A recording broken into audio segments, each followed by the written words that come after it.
बरसाने की कोटि प्रणाम। आप नाम पे हर तारम दातारम सर्व संपदाम। लोकाभिरामम श्री रामम भूयो भूयो नमाम्यहम्। सीता मेरी मात है, पिता मेरे श्री राम। तिनके चरणों में करूं कोटि कोटि प्रणाम। तव तत्त्वं न जानामि केन्द्र सोऽसि महेश्वरा। यादृशोऽसि महादेवो तादृशाय नमो नमः। ॐ अतुलितबलधामं नमामि हैमशैलावदेहं नमामि। धनुजवनकृशानं नमामि ज्ञानिनामाग्रगण्यं नमामि। सकलगुणनिधानं नमामि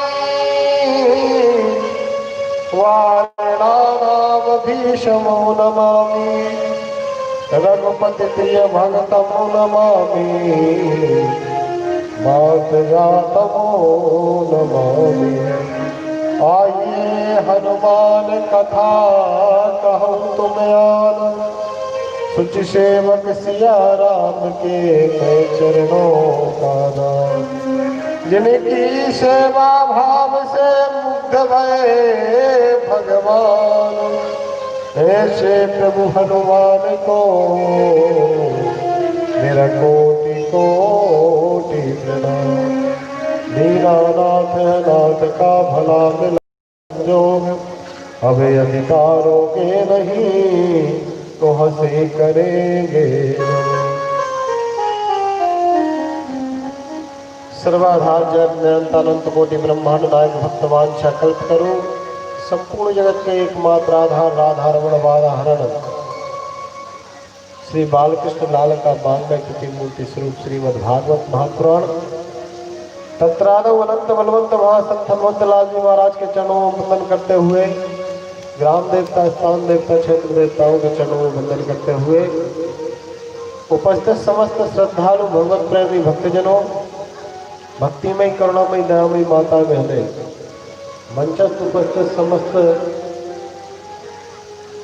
ब्राह्मण देवता संगीत कलाकार, भगवान की असीम कृपा से सोलंकी परिवार द्वारा आयोजित इस दिव्य कार्यक्रम का आज द्वितीय दिवस शुभारंभ हो रहा है। आप सभी धन्य हैं जो सुंदर दिव्य कथा को भगवान की श्रवण कर रहे हैं। भगवान की कृपा से ही ये कार्यक्रम संभव होते हैं। जब गोविंद स्वयं कृपा करता है, जब हमारे घर में हमारे परिवार में ऐसा अवसर आता है। दुनिया के हर कर्म व्यक्ति कर लेता है, जो नहीं करने वाले कर्म है उनको भी कर लेता है, जो नहीं सुनने वाली चीजें हैं उनको भी सुन लेता है, जो नहीं खाने वाली चीजें उनको भी खा लेता है, ठीक है ना। और जो नहीं पीने वाली उनको भी पी लेता है। लेकिन यही कर्म से वंचित रह जाता है व्यक्ति। ऐसे कर्मों से जब वंचित रह जाए तो समझना कि उसका जीवन ठीक नहीं है। भैया आप सब कुछ कर लिया, आपने शादी की, विवाह किया, मकान बनाया, दुकान बनाई, ये खरीदा वो खरीदा, यदि हम भगवान की कथा न करवा पाए या धर्म का कोई कार्य नहीं कर पाए तो हमने कुछ भी नहीं किया। आज आप सब, आपका परिवार धन्य है जो आपने एक महत्वपूर्ण कार्य किया है, जिससे एक नहीं 21 पीढ़ी का उद्धार होता है। 21 पीढ़ी का, 7 हमारी, 7 मामा पक्ष की और 7 ससुराल पक्ष की। प्रेम से बोलो, 7 21 पीढ़ी का उद्धार हो करने वाला ये कार्य आप सबने किया। आप बहुत धन्य हैं। आइए सभी लोग ध्यान देंगे। और एक बात मैं अभी कह देता हूँ आप सबसे कि आपको या तो सामने देखना है व्यासपीठ पे या फिर नीचे देखना है। प्रेम से बोलो, ठीक है ना। क्योंकि ये हमारी मुंडी ज़्यादा घूमती है तो फिर समझ में नहीं आता। प्रेम से बोलो, इसलिए हम मुंडी स्थायी रखना है।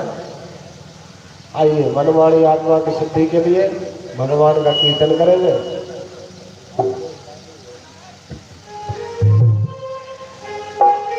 मनवाणी आत्मा की शुद्धि के लिए भगवान नाम कीर्तन करें।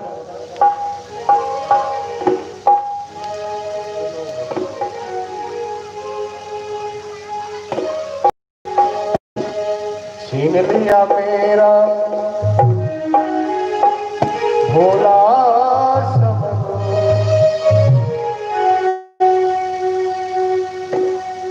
राधा रमण हरि राधा रमण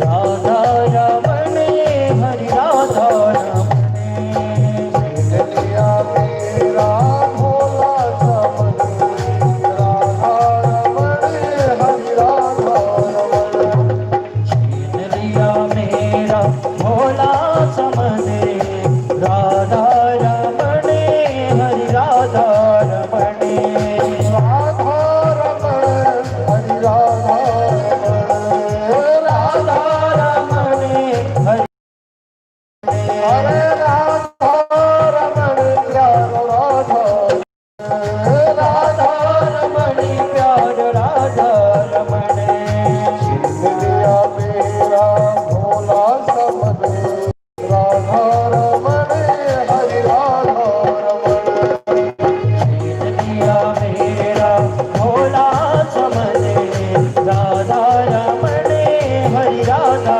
रमण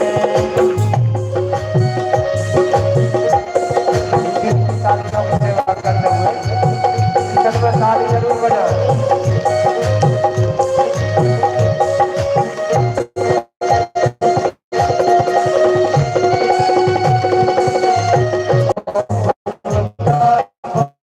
बसैया गोकुल का भाला गोविंद जी का बसैया सखियों का मोहन वो माता कन्हैया सखियों मोहन जी को माता कन्हैया भगवान को अलग अलग नामों से भक्त पुकारते हैं। सखियों का मोहन वो माता कन्हैया सखियों का मोहन जी को माता कन्हैया भक्तों का जीवन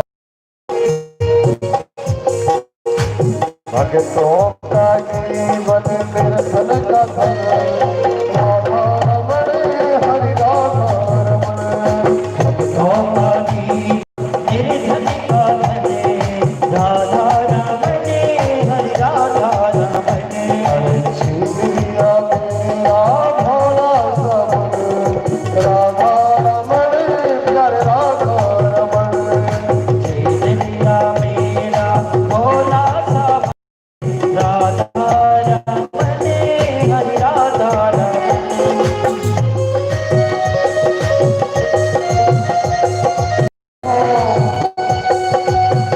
बोलो माता में हरिलाल की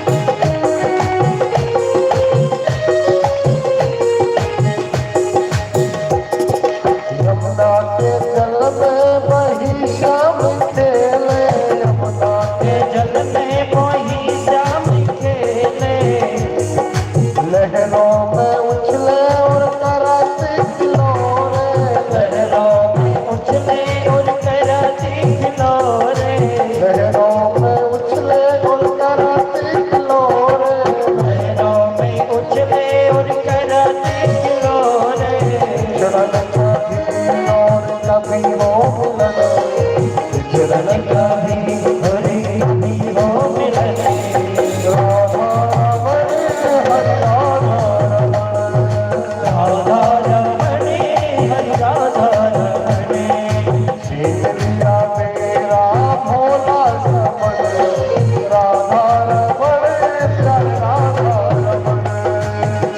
लिया मेरा भोला सामने राधा रमने हरि राधा रमने अरे राधा रमण हरि राधा रमण राधा हरि राधा रमने राधा रमण प्यार राधा रमण राधा रमने प्यार राधा रमने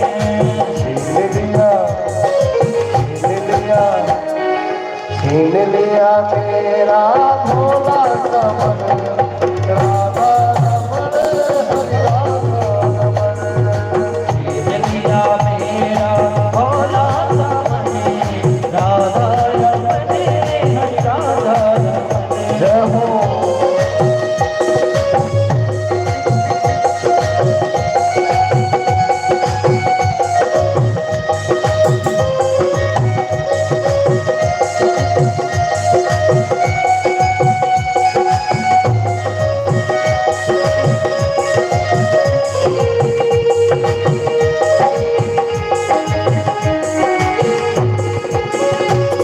हरि ओम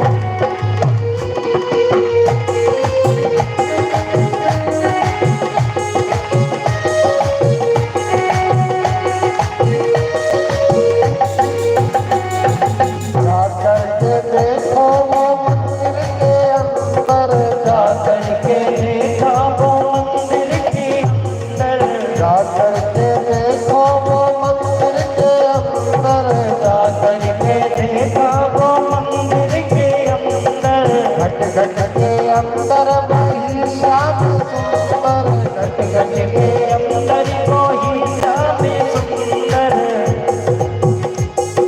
कुंडल हरण जय हो कुंडल हरण और तुलसी चलन राधा रमण हरि राधा रमण हरण और तिरछी चलन राधा रमणे हरि राधा रमणे दिया तेरा भोला समन राधा रमण हरि राधा रमण लिया मेरा भोला सामने राधा रमणे हरि राधा रमणे मेरो राधा मेरो राधा मेरो राधा रमण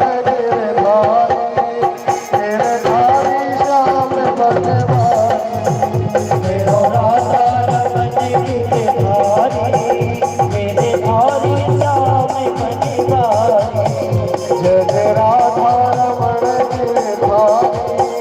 तेरे धारी श्याम बनवारी जय राधा रमणे के धारी मेरे धारी श्याम बनिवारी तेरे धारी श्याम बनवारी मेरे धारी श्याम बनिवारी तेरे धारी श्याम बनवारी मेरे धारी श्याम बनिवारी ओ मेरो राधा रमण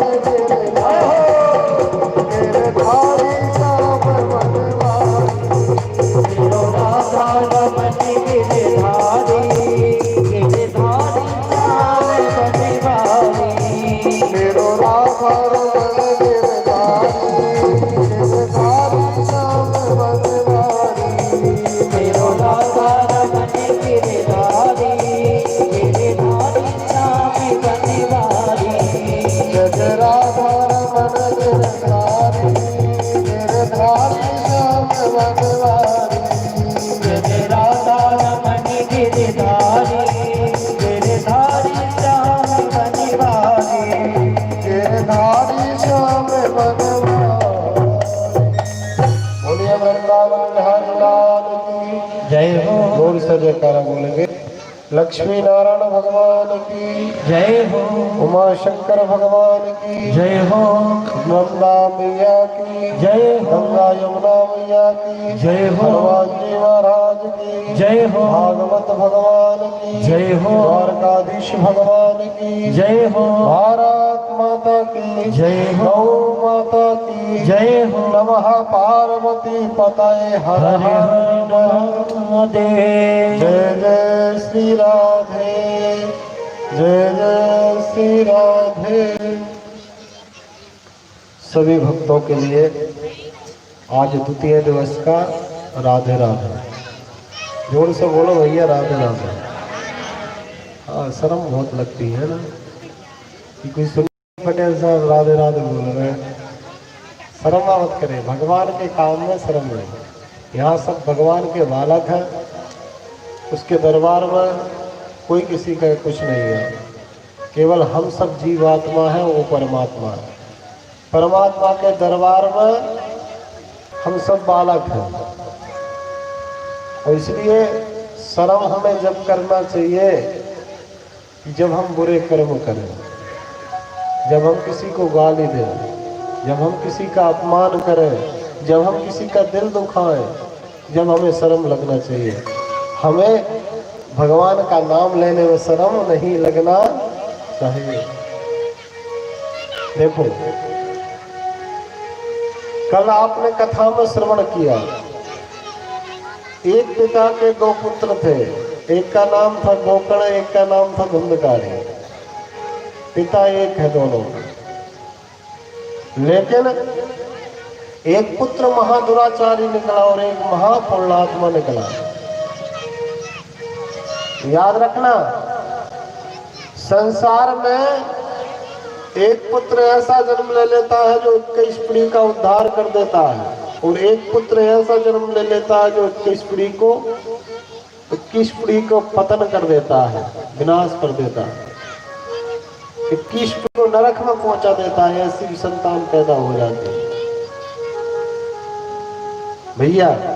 इसलिए आप सबसे निवेदन है, सब पुत्र हैं, धुंधकारी ना बने तो अच्छी बात है।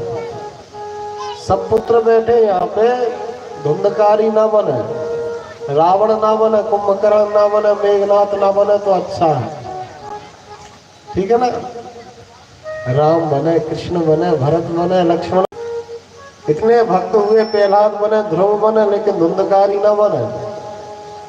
और कथा हमें ज्ञान कराती है, इस शरीर ही हमारा अनुपम नगर है, इसमें आत्मा ही आत्मदेव है, मन ही धुंधकारी है, और बुद्धि ही धुंधली है, ज्ञान ही गोकर्ण है। ज्ञान रूपी गोकर्ण से जो अपनी आत्मा का कल्याण कर दे, आत्मदेव को परमात्मा से मिला दे, वही ये कथा है। अध्यात्म दृष्टि से देखा जाए तो ये शरीर की कथा है। कल आपने जो कथा सुनी ना गोकर्ण धुंधकारी की, अनुपम नगर की, अनुपम नगर नाम का गांव था। वो अनुपम नगर गांव आपका शरीर है। इसी गांव में एक आत्मन का आत्मदेव नाम का ब्राह्मण ही आपकी आत्मा है। आपका मन ही धुंधकारी है, बिगड़ा हुआ मन। इस व्यक्ति का बिगड़ा हुआ मन है, वो ही धुंधकारी है। इसी में कुलसित बुद्धि, बुरी बुद्धि ही धुंधली है, जो धुंधकारी को बढ़ावा देती है। और यदि इस अनुपम नगर में कहीं ज्ञान, गोकर्ण रूपी ज्ञान प्रकट हो जाए तो ज्ञान रूपी गोकर्ण से इन सबका कल्याण हो सकता है। लेकिन सदज्ञान बिगड़ सदगुरु की कृपा के नहीं मिलेगा। गुरु सानिध्य के बिना नहीं मिल सकता आपको ज्ञान। इसलिए भैया सावधान होने की आवश्यकता है।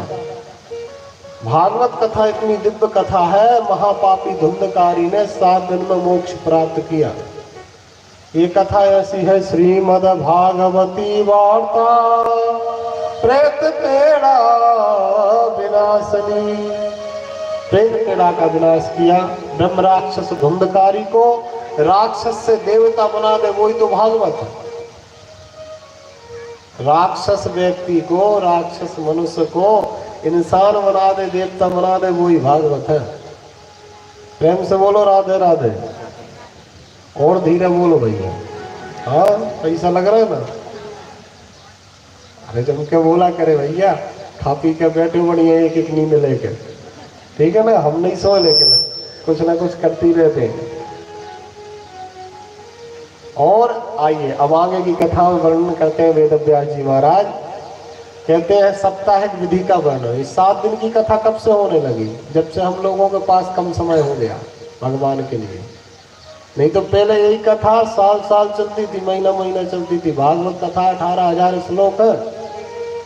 लेकिन साप्ताहिक विधि का विधान जब से देवऋषि नारद ने कथा कराई है सनत कुमारों से, तभी से संगीत में कथा होने लगी। देवऋषि नारद ने करा है इसको प्रारंभ, जिसको नारदीय परंपरा कहते हैं। कथा की 2 परंपराएं होती है, एक व्यास परंपरा। व्यास जी ने जब तक कथा की वो बगैर संगीत की कथा होती थी। लेकिन जब देवऋषि नारद ने कथा कराई सनत कुमारों से, तो देवऋषि नारद ने अपनी वीणा पर राग छेड़ दिया मालकोस। तो बड़ा दिव्य कीर्तन हुआ उस कथा पंडाल में। प्रहलाद मृदंग, इंद्र मृदंग बजाने लगे, प्रहलाद मंजीरा बजाने लगे, वो सनत कुमार जय हो कहने लगे। इस प्रकार से दिव्य कीर्तन हुआ। सारे संत नाच रहे, सारे भक्त नाच रहे। इस कीर्तन से जब से कथा संगीत में होने लगी। वास्तव बात बताएं तो भागवत बगैर संगीत के करना ही नहीं चाहिए। प्रेम से बोलो। ये नहीं है कि मैं संगीत का वक्ता हूं इसलिए बोल रहा हूं। संगीता सबसे बड़े संगीताचार्य हैं भगवान श्री कृष्ण, जो स्वयं मुरली का वादन करते हैं, स्वयं राग रागनी को जानते हैं। एक एक श्लोक भागवत का संगीत में है, संगीत से जुड़ा हुआ है। कोई भी राग में आप गाओ इस श्लोकों को। जैसे गोस्वामी तुलसीदास जी ने रामायण की रचना बहुत पहले की, लेकिन आज रामायण को आप कोई से भी राग में गा सकते हो। बहुत सोच विचार कर रचना की है, जिससे छंद भंग ना हो। 7 सुर है। वो सुर यानी होता है देवता, असुर यानी होता राक्षस। अब जिसके अंदर सुर नहीं है तो वो संगीत क्या जाने। प्रेम से बोलो। सुर यानी देवता, असुर यानी राक्षस। असुर ये तो आप जानते होंगे, सुर और असुर। तो सुर ही ईश्वर है। बहुत सारी संस्थाओं केवल वेणु की धुन सुनाई जाती, उसी से भगवान की प्राप्ति कराई जाती। एक सुर आपके अंदर भी चल रहा है, शरीर के अंदर। उस सुर को जिस दिन आप कनेक्ट हो जाओगे, सुन लोगे उस धुनी को। एक वेणु आपके हृदय में भी बज रही, लेकिन वो दिखाती कहाँ, सुनाती नहीं है ना, इसलिए हम अनभिज्ञ हैं। यदि वो वेणु सुना जाए तो जीव का उद्धार हो जाए। आगे साप्ताहिक विधि का वर्णन किया।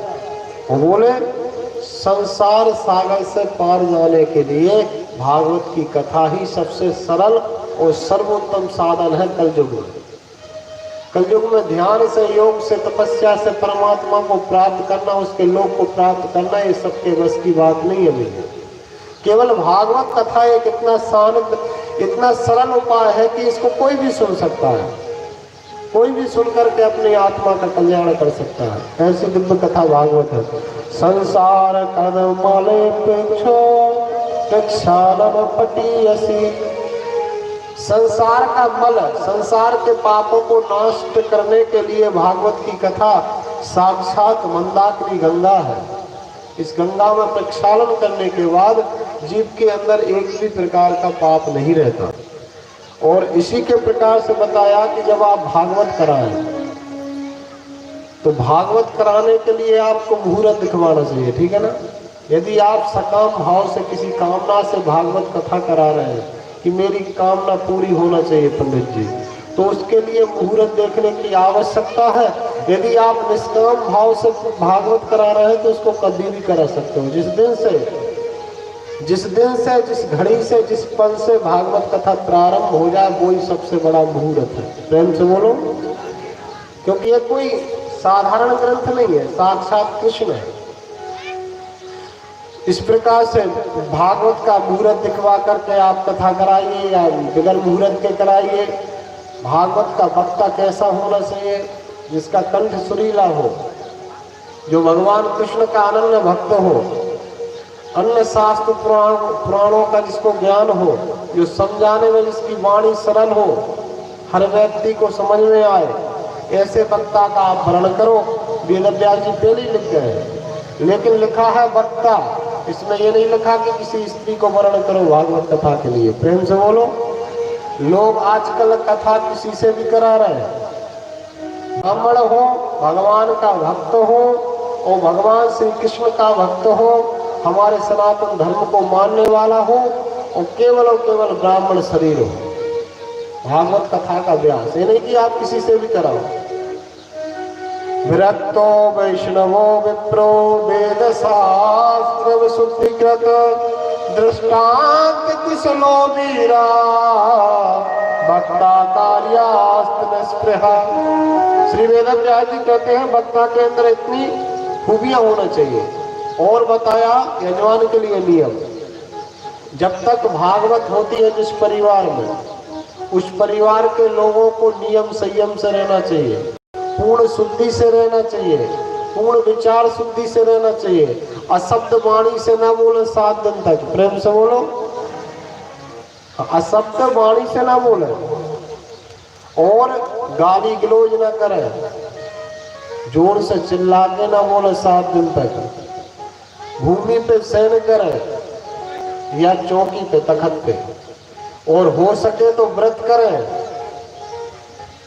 जितने नियम पूरे आप भागवत श्रवण करोगे उतना ही अधिक आपको लाभ मिलेगा।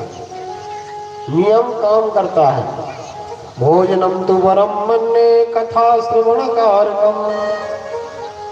यदि भोजन करने व नहीं करने से आपको परेशानी होती है, ऐसा भी होता है बहुत सारे लोग व्रत नहीं रखते तो उनको परेशानी होती, शरीर में तकलीफ होने लगती है, तो भागवत में ये भी लिख दिया व्यास जी ने कि यदि भोजन करने नहीं करने से किसी को तकलीफ होती है तो वो भोजन करे, 1 बार करे, 2 बार करे, 3 बार करे, लेकिन भागवत जरूर सुने। प्रेम से बोलो। हाँ, इसका कोई परहेज नहीं है। यदि आपसे व्रत हो जाता है तो करिए, नहीं होता तो 3 बार खाइए, लेकिन भागवत जरूर सुनिए। प्रेम से बोलो। ये भी लिख दिया। और भागवत कथा कराने वाले यजमान को इतना धन इकट्ठा करके रखना चाहिए जितना धन एक बेटी की शादी में लगता है, ये भी लिख दिया। दूर दूर तक प्रचार करे इस धर्म का। दूर दूर रिश्ते नातेदारों को जो दूर दूर है, विदेश में है, तो उनको भी बुलाए सुनने के लिए। ऐसा नियम भागवत में बताया। ससम्मान सुंदर व्यवस्था हो बैठने की, जैसी आप लोगों ने बनाई है। प्रेम से बोलो। बैठने की उत्तम व्यवस्था हो, किसी प्रकार से किसी को तकलीफ ना हो, इस प्रकार से जो कथा कराता है वो अंत में भागवत पुराण की पोथी किसी व्यास को सोने के सिंहासन पे धर के दान करता है तो उस व्यक्ति को वैकुंठ लोक की प्राप्ति होती, इसमें दो मत नहीं है। और पहला दस्तालधारी कलतला चौदता कांसधारी धारी सुररसी सुर कुशलतया राग करता जुनोभूत। इस प्रकार से वर्णन कर रहे थे कि तब तक नारद जी ने बीना उठाकर आलाप लगाना प्रारंभ कर दिया। दिव्य कीर्तन हुआ, भैया भक्ति भी उस कीर्तन में नाच रही है, ज्ञान वैराग्य नाच रहे हैं। बड़ा सुंदर कीर्तन गाया। इस प्रकार से बताया कि जो व्यक्ति 7 दिनों तक कथा को सुनता है, कथा को करता है, तो देखो एक बात आप ध्यान से सुनना, कथा को कराने वाले का, कथा को सुनने वाले का, वो कथा को बोलने वाले का, तीनों का कल्याण हो जाता। तीनों की कृष्ण की समता प्राप्त हो जाती भैया। कथा को कराने वाला, कथा को सुनने वाला, वो कथा को बोलने वाला, तीनों का कल्याण करते। वही तो भागवत है। ऐसा भागवत में लिखा, लेकिन मूल कथा बोले। आइए अब यहाँ से कथा शुभारंभ हो रही है। आप सब लोग एक बार प्रेम से बोले जय श्री कृष्णा, और जोर से जय श्री कृष्णा। हाँ, अच्छे से बोला करे भगवान करा। कुछ लोग तो बिल्कुल ना तो कीर्तन गाते, ना ताली बजाते, ना बोलते, केवल देखते हैं। प्रसन्नता से बैठो माँ के बिहारी के दरबार में। आप वृंदावन कभी जाओगे तो वृंदावन पता है ब्रजवासी क्या कहते हैं? पंडित जी, वृंदावन में जो हंसता है उसी का घर बसता है, वो वृंदावन में जो रोता है तो वो तो सब कुछ खोता है। प्रेम से बोलो। हाँ, इसलिए प्रेम से मुस्कुराओ, जीवन आनंद से जियो। अरे रो के जियो चाहे हंस के जियो, जीना तो पड़ेगा। इसलिए टेंशन फ्री रहो, भगवान की मस्ती से कथा श्रवण करो, भगवान के कीर्तन को गाओ। जब राधे राधे जय कृष्णा जय श्री कृष्णा बुलाया जाए तो बोलो। आइए सुंदर हम भागवत कथा के मंगलाचरण में प्रवेश करते हैं। ये पहला श्लोक है मंगलाचरण का। सभी लोग भगवान का ध्यान करेंगे अपने मन में, माँ के बिहारी का, लाल कृष्ण लाल का। जन्माध्यक्षतोन्मयादितरताश्चार्थे सविज्ञासुराट तेने ब्रह्महृदायादिकवये मुह्यन्त्या सूरया तेजो वारिमृदां यथा विनिमयो यत्र त्रिसर्गो मृषा धाम्ना स्वेन सदा निरस्तकुहकमो सत्यं परं धीमहि। आप लोग बड़े प्रेम से श्रवण करेंगे। देखिए, भागवत का शुभारंभ जा अक्षर से हुआ। कौन सा हुआ? बोलिए, कौन से अक्षर से हुआ? जा। वो भागवत के प्रथम स्कंद के प्रथम अध्याय के प्रथम श्लोक का पहला अक्षर है जा। वो भागवत के अंतिम स्कंद के अंतिम अध्याय के अंतिम श्लोक का अंतिम अक्षर है माँ। जा और माँ को मिला दो तो क्या हो जाता है? जा और माँ को मिला दो तो क्या हो जाता है भैया? जम। अच्छा, जमराज से लोग बड़े भयभीत रहते हैं क्योंकि जमराज मृत्यु के देवता है। किसी ने कह दिया कि भैया दक्षिण दिशा जमराज की दिशा होती है। बोलिए वृंदावन बिहारी लाल की। किसी ने कह दिया दक्षिण दिशा जमराज की दिशा होती है तो लोग दक्षिण में अपना मकान का मोह भी नहीं करते, भोजन भी नहीं करते। ऐसा इतना भयभीत रहते जमराज से। देखो, जा और माँ के बीच में संपूर्ण भागवत कथा है। आप खोल के देख लेना भागवत को। अंतिम अक्षर है माँ, पहला अक्षर है जा। इसके बीच में सारी कथाएं हैं। यानी जो भागवत की कथा सुनते हैं ऐसे व्यक्तियों के लिए यमराज से भयभीत होने की आवश्यकता नहीं है, क्योंकि यमराज ऐसे व्यक्ति का कुछ नहीं बिगाड़ सकता जो भागवत कथा को सुनते हैं। समय में नहीं ले जाएंगे, समय नहीं ले जाएंगे। और मरने से डरना भी नहीं चाहिए। आए हैं सो जाएंगे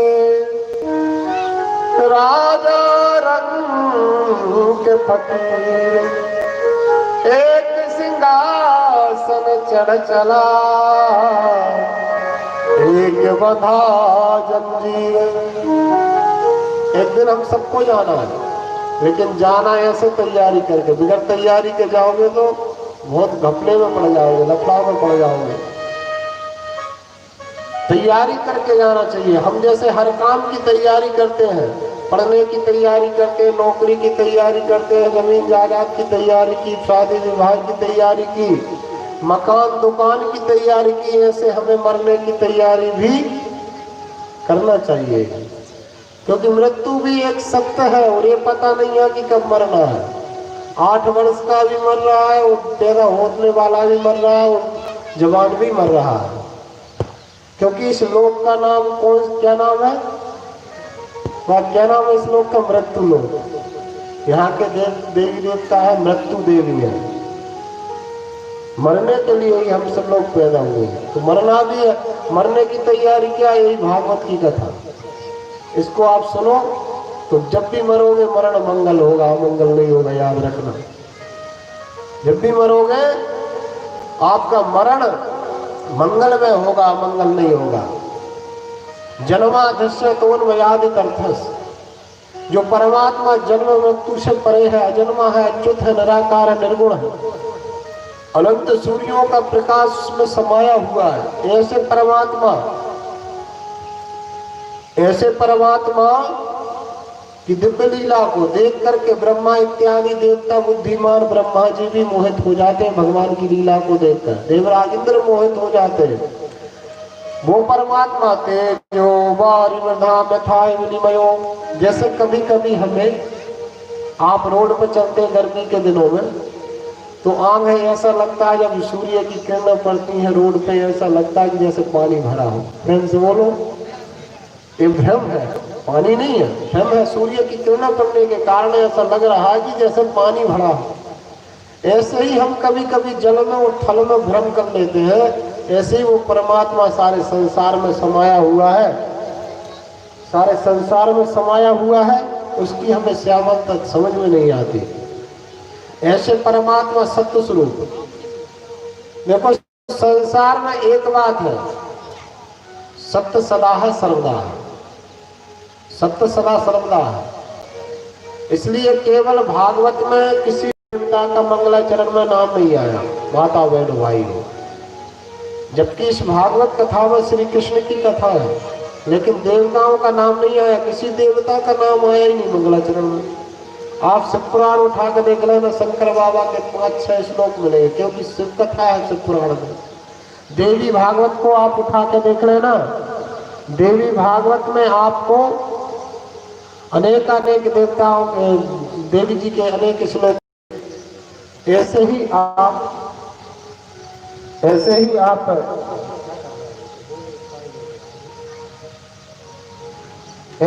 आप जब भागवत को देखोगे तो भागवत में किसी देवता का नाम नहीं है।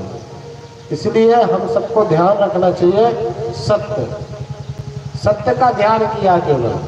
तो व्यास जी से लोगों ने कहा कि अरे व्यास जी, आप दिव्य भागवत कथा लिख रहे हैं, कृष्ण भगवान का तो आपने एक भी श्लोक नहीं बोला मंगलाचरण में।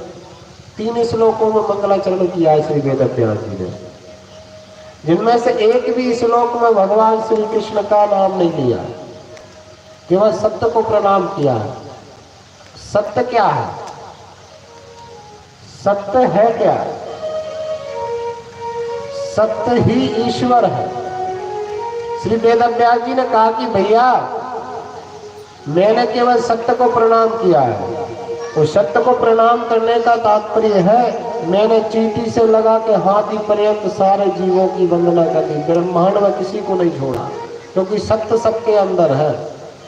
जिस दिन हमारे अंदर से सत्य नष्ट हो जाएगा, उस दिन हमारे शरीर का अस्तित्व समाप्त हो जाएगा। सत्य ही ईश्वर है, सत्य ही ईश्वर है, सत्य ही भगवान श्याम सुंदर का स्वरूप है। इसलिए हमें क्या करना चाहिए? सत्य बोलना चाहिए माता बहनों, सत्य सुनना चाहिए और सत्य कर्म करना चाहिए। लेकिन सत्य बोलने में मनुष्यों की जीव लड़खड़ाती है। प्रेम से बोलो। दिन भर सुबह से शाम तक झूठे ही लेना, झूठे ही देना, वो झूठे ही भोजन, झूठ चमेना। उत्तरकांड में गोस्वामी जी तुलसीदास जी ने चौपाई लिखी कि झूठ ही लेते हैं और झूठ ही देते हैं, झूठ ही खाते हैं। झूठ ही लेना, झूठ ही देना, झूठ ही लेना, झूठ ही देना, झूठ ही लेना, झूठ ही देना, झूठ ही लेना, झूठ ही देना, झूठ ही भोजन, झूठ चमेना, झूठ ही भोजन, झूठ जमेना, झूठ ही भोजन, झूठ चमेना, झूठ ही भोजन, झूठ जमेना। झूठे ही लेना, झूठे ही देना, वो झूठे ही भोजन। लोगों को यदि किसी से पैसा लिए, भले ही हमारे पास 10 लाख रुपया रखे, यदि नहीं देना ना तो सौगंध खा जाएंगे, भैया है ही नहीं। प्रेम से बोलो। ये हो गया देते हुए झूठ, लेते हुए झूठ। किसी से लेना है, भले ही 10 लाख रखे हमारे पास, लेकिन लेना है तो झूठ बोल जाएंगे, बिल्कुल कह देंगे भैया बिल्कुल नहीं है मेरे पास, आज ही चाहिए मुझे। लेते हुए झूठ, देते हुए झूठ, खाते हुए झूठ, पीते हुए झूठ। और झूठ सबसे बड़ा पाप होता है भैया। नहीं असत्य सम पातक कुंजा, गोस्वामी तुलसीदास जी महाराज। असत्य से बड़ा कोई पाप नहीं होता, कोई सत्य से बड़ा कोई पुण्य नहीं होता भैया। इसलिए सत्य ही कृष्ण है, सत्य ही शिव है, सत्य ही राम है और सत्य ही नारायण है। सत्यनारायणम विष्णु ईशम भजे, सत्य ही विष्णु है, सत्य ही ईश्वर है। सत्य बोलो, प्रिय बोलो और झूठ बिल्कुल भी मत बोलो। लेकिन लोगों ने झूठ का अभ्यास कर लिया। ये भागवत कहती है सत्य का ध्यान किया, सत्य ही ईश्वर है इसलिए ध्यान किया। भगवान श्री कृष्ण की 10वें स्कंद में गर्भ की स्तुति में एक श्लोक आता है, सत्य ही कृष्ण है इसलिए बता रहा हूं मैं। सत्यम व्रतम सत्य परम च सत्यम सत्यस्य योनिमनिहतं च सत्ये सत्यस्य सत्यमित्तनेत्रम् सत्यात्मकं त्वं शरणं प्रपन्न। सत्य ही कृष्ण है, इसका सत्य कर्म है, सत्य क्रिया है, सत्य स्वरूप है, वही सच्चिदानंद श्री कृष्ण। और दूसरा श्लोक बड़ा सुंदर श्लोक है दूसरा, उसका मंगलाचरण में श्लोक में मंगलाचरण करते हैं। धर्माप्रोजत क्रमोत्र परमा निर्मशराम तथा वेद्यं वास्तवं वक्तृसदम् तापत्रयोन्मूलनम्। श्रीमद्भागवते महामुनिकृते किं वा परैरीश्वर सद्यो हृदयवरुद्धते वक्तवी शुश्रूषुभे तत्क्षणात्। श्री वेदव्यास जी महाराज वर्णन करते हैं परम धर्म क्या है। धर्मा प्रोजित केतमोत्र परमा, जी परम धर्म क्या है, वो परम धार्मिकता को धारण कैसे जीव करे। वो परम धर्म के बारे में कहा है। इस श्लोक में 3 बार अत्र शब्द आया है। हमारा परम धर्म क्या है, हम कैसे परम धर्म धार्मिकता का कार्य कर सकते हैं, और परम धर्म के अधिकारी कैसे बन सकते हैं, इसके कार्य बताया। वेद्यम वास्तव मत्र वस्तु सिद्धम तापत्रयोन्मूलनम। देखो, परमो निर्मत्सराणाम सताम, निर्मत्सर हो जाना ही परम धर्म है। निर्मत्सर समझ रहे हैं आप? अच्छा एक बात बताओ, मत्सर समझ रहे हैं? मत्सर क्या होता है? नहीं समझ रहे होंगे। मत्सर जानते हैं आप लोग? मत्सर नहीं जानते। वो मच्छर, मच्छर तो जानते होंगे। कुसुमखेड़ा में है, रात में हमें काटा। प्रेम से बोलो हाँ। देखो शब्द दोनों एक से है, एक है मत्सर और एक है मच्छर। मच्छर जो बाहर से काटता है उसको आप बोलते हैं मच्छर, जिसको आप बाहर से काटते हैं, काटता है आपको, वो है मच्छर।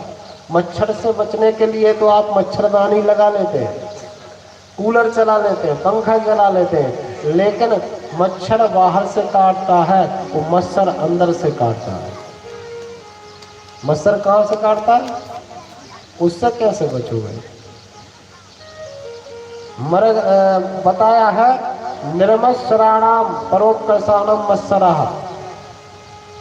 जब आप किसी की मान बड़ाई सुनकर, आप किसी को उन्नतिशील देखकर, प्रगतिशील देखकर, किसी की संपत्ति को देख करके जब आपको कष्ट हो, अरे राम ये देखो कल का था मुझसे कितने आगे निकल गया, कितनी उन्नति कर रहा है, कितनी उन्नति कर रहा है, मुझको पीछे छोड़ दिया, मुझसे आगे निकल गया, अरे भगवान इसकी कितनी उन्नति हो रही है। जब किसी की उन्नति, प्रगति को, यश को, कीर्ति को देख करके हमें बुरा लगे, हमें दुख होने लगे, तो समझ लेना कि हमारे अंदर मत्सर है। इसके कारण हमें किसी का अच्छा नहीं लग रहा, जलन होने लगे हमें, तो समझ लेना कि मत्सर है अंदर जो काट रहा है। और ये मत्सर जब तक है, जब तक हम परम धार्मिक हो ही नहीं सकते, ना धर्म के अधिकारी हो सकते। निर्मत्सर होना पड़ेगा। निर्मत्सर होकर एक बार भागवत सुन ले, उसको साक्षात कृष्ण की प्राप्ति हो जाती है। प्रेम से बोलो जय श्री कृष्ण। लेकिन निर्मत्सर हो जाना मेरे भाई बहन, किसी से जलो मत कभी।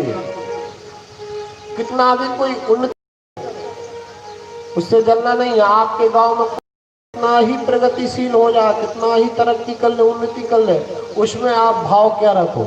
उसकी तरक्की, उन्नति को देख करके कहो, आहा कितनी बढ़िया कृपा है इस व्यक्ति पर गोविंद की। ऐसी कृपा भगवान सब पे करना तेरी, जैसी तूने इस है, जैसे इसकी उन्नति हो रही, तरक्की हो रही है, ऐसी कृपा भारत के हर द्वीप पर करना जिससे कि इस देश का उत्थान हो सके। ये भाव होता है निर्मत्सर व्यक्ति का।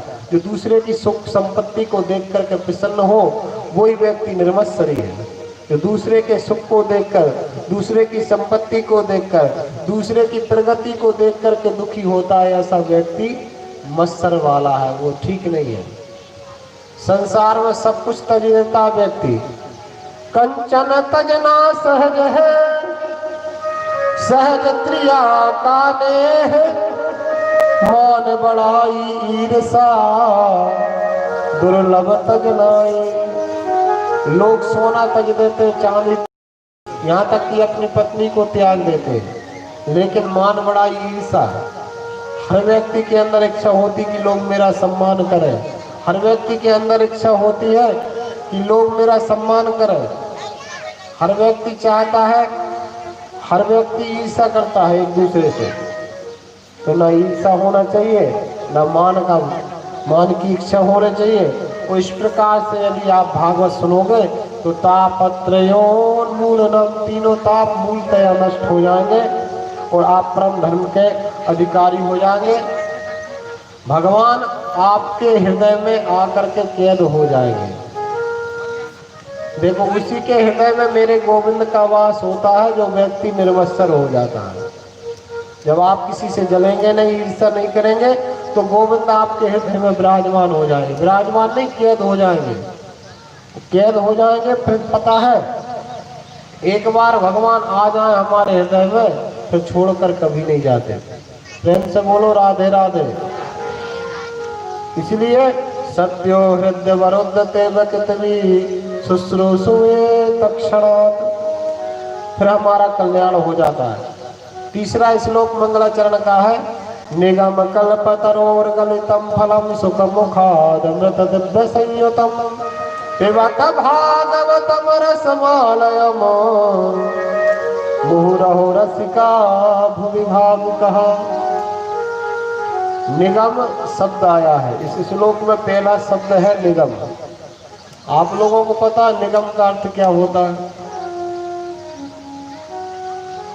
आप ऐसे नहीं समझे। दुर्गा जी की आरती में आया, आगम निगम बखानी, आया ना। नितराम गमयति बोधयति स निगमो वेदा। निगम का तात्पर्य होता वेद। वेद रूपी वृक्ष का पका हुआ फल है भागवत। गलितम फलम, वेद रूपी वृक्ष का पका हुआ फल है भागवत। और ऐसा पका हुआ फल है, देखिए, सुख मुख विगलित फल है। श्री सुखदेव जी महाराज ने वैसे ही पका था, मीठा था, और सुखदेव जी ने अपनी चोंच लगा दी इस भागवत रूपी फल में। आप देखते हैं वृक्ष में फल लगे रहते, पके फल लगे रहते, लेकिन तोता, जो पारखी तोता रहता है, वो पारखी तोता उसी फल में अपनी चोंच मारता है जो फल पूरे वृक्ष में सबसे ज्यादा मीठा होता है। उसी फल को खाएगा तोता।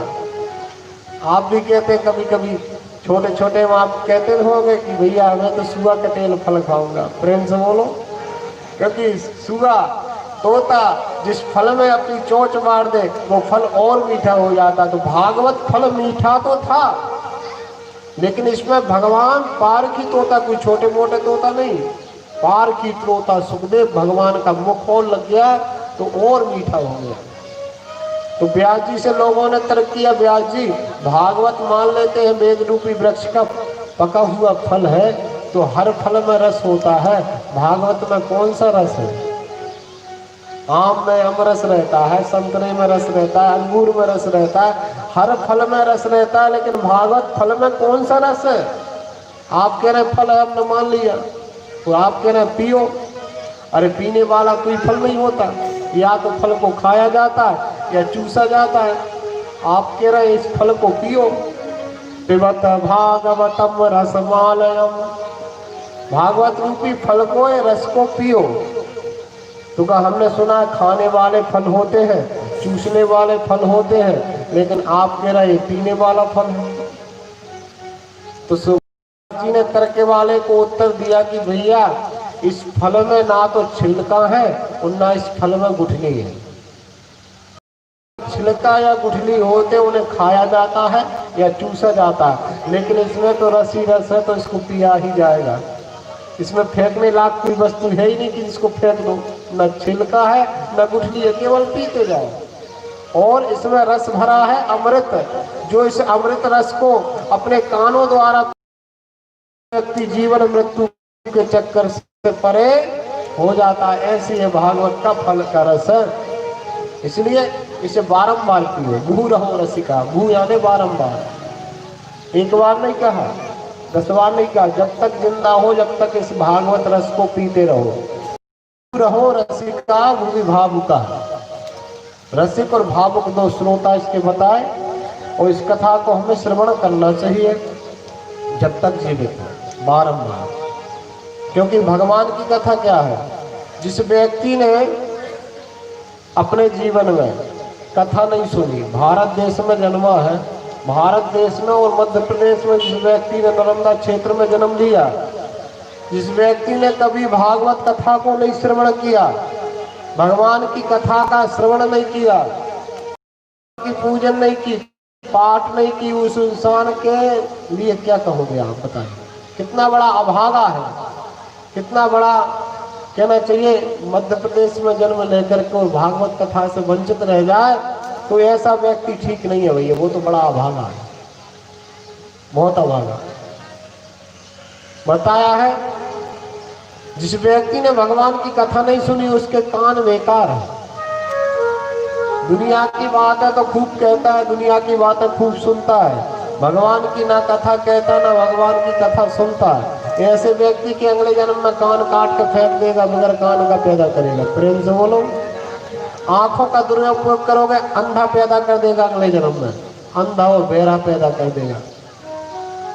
टांगों का उपयोग करोगे, पैरों का उपयोग करोगे, पैर काट देगा। आपने देखा होगा कितने शरीर वारे होते हैं, लंगड़े लूले बैठे रहते हैं ना स्टेशनों पे, उनके कर्म का फल है।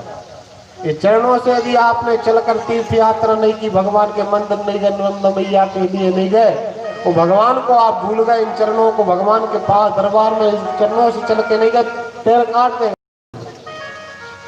आंखों का दुरुपयोग करोगे आंखें फोड़ देगा भैया। इसलिए इन सबका सदुपयोग करो, इंद्रियों का सदुपयोग करो। जिनने भगवान की कथा का श्रवण नहीं किया, मनुष्य शरीर धारण करके, उनके लिए कहा गोस्वामी तुलसीदास जी ने रामायण में, सभी बोलेंगे चौपाई को, उनके कान कैसे हैं जो भगवान की कथा नहीं सुनते, या सुन करके भी नहीं आते, अनदेखा करके चले जाते, अनसुना करके चले जाते। उनके लिए गोस्वामी जी महाराज रामचरितमानस में एक चौपाई बड़ी सुंदर कह रहे हैं। सभी माताएं बहनें सभी भाई लोग बोलेंगे, जिन्हें हरि कथा सुनी नहीं गाना, जिन्हें हरि कथा सुनी नहीं गाना, जिन्हें हरि कथा सुनी नहीं गाना, जिन्हें हरि कथा सुनी नहीं गाना, बड़े रंग आही भवन समाना,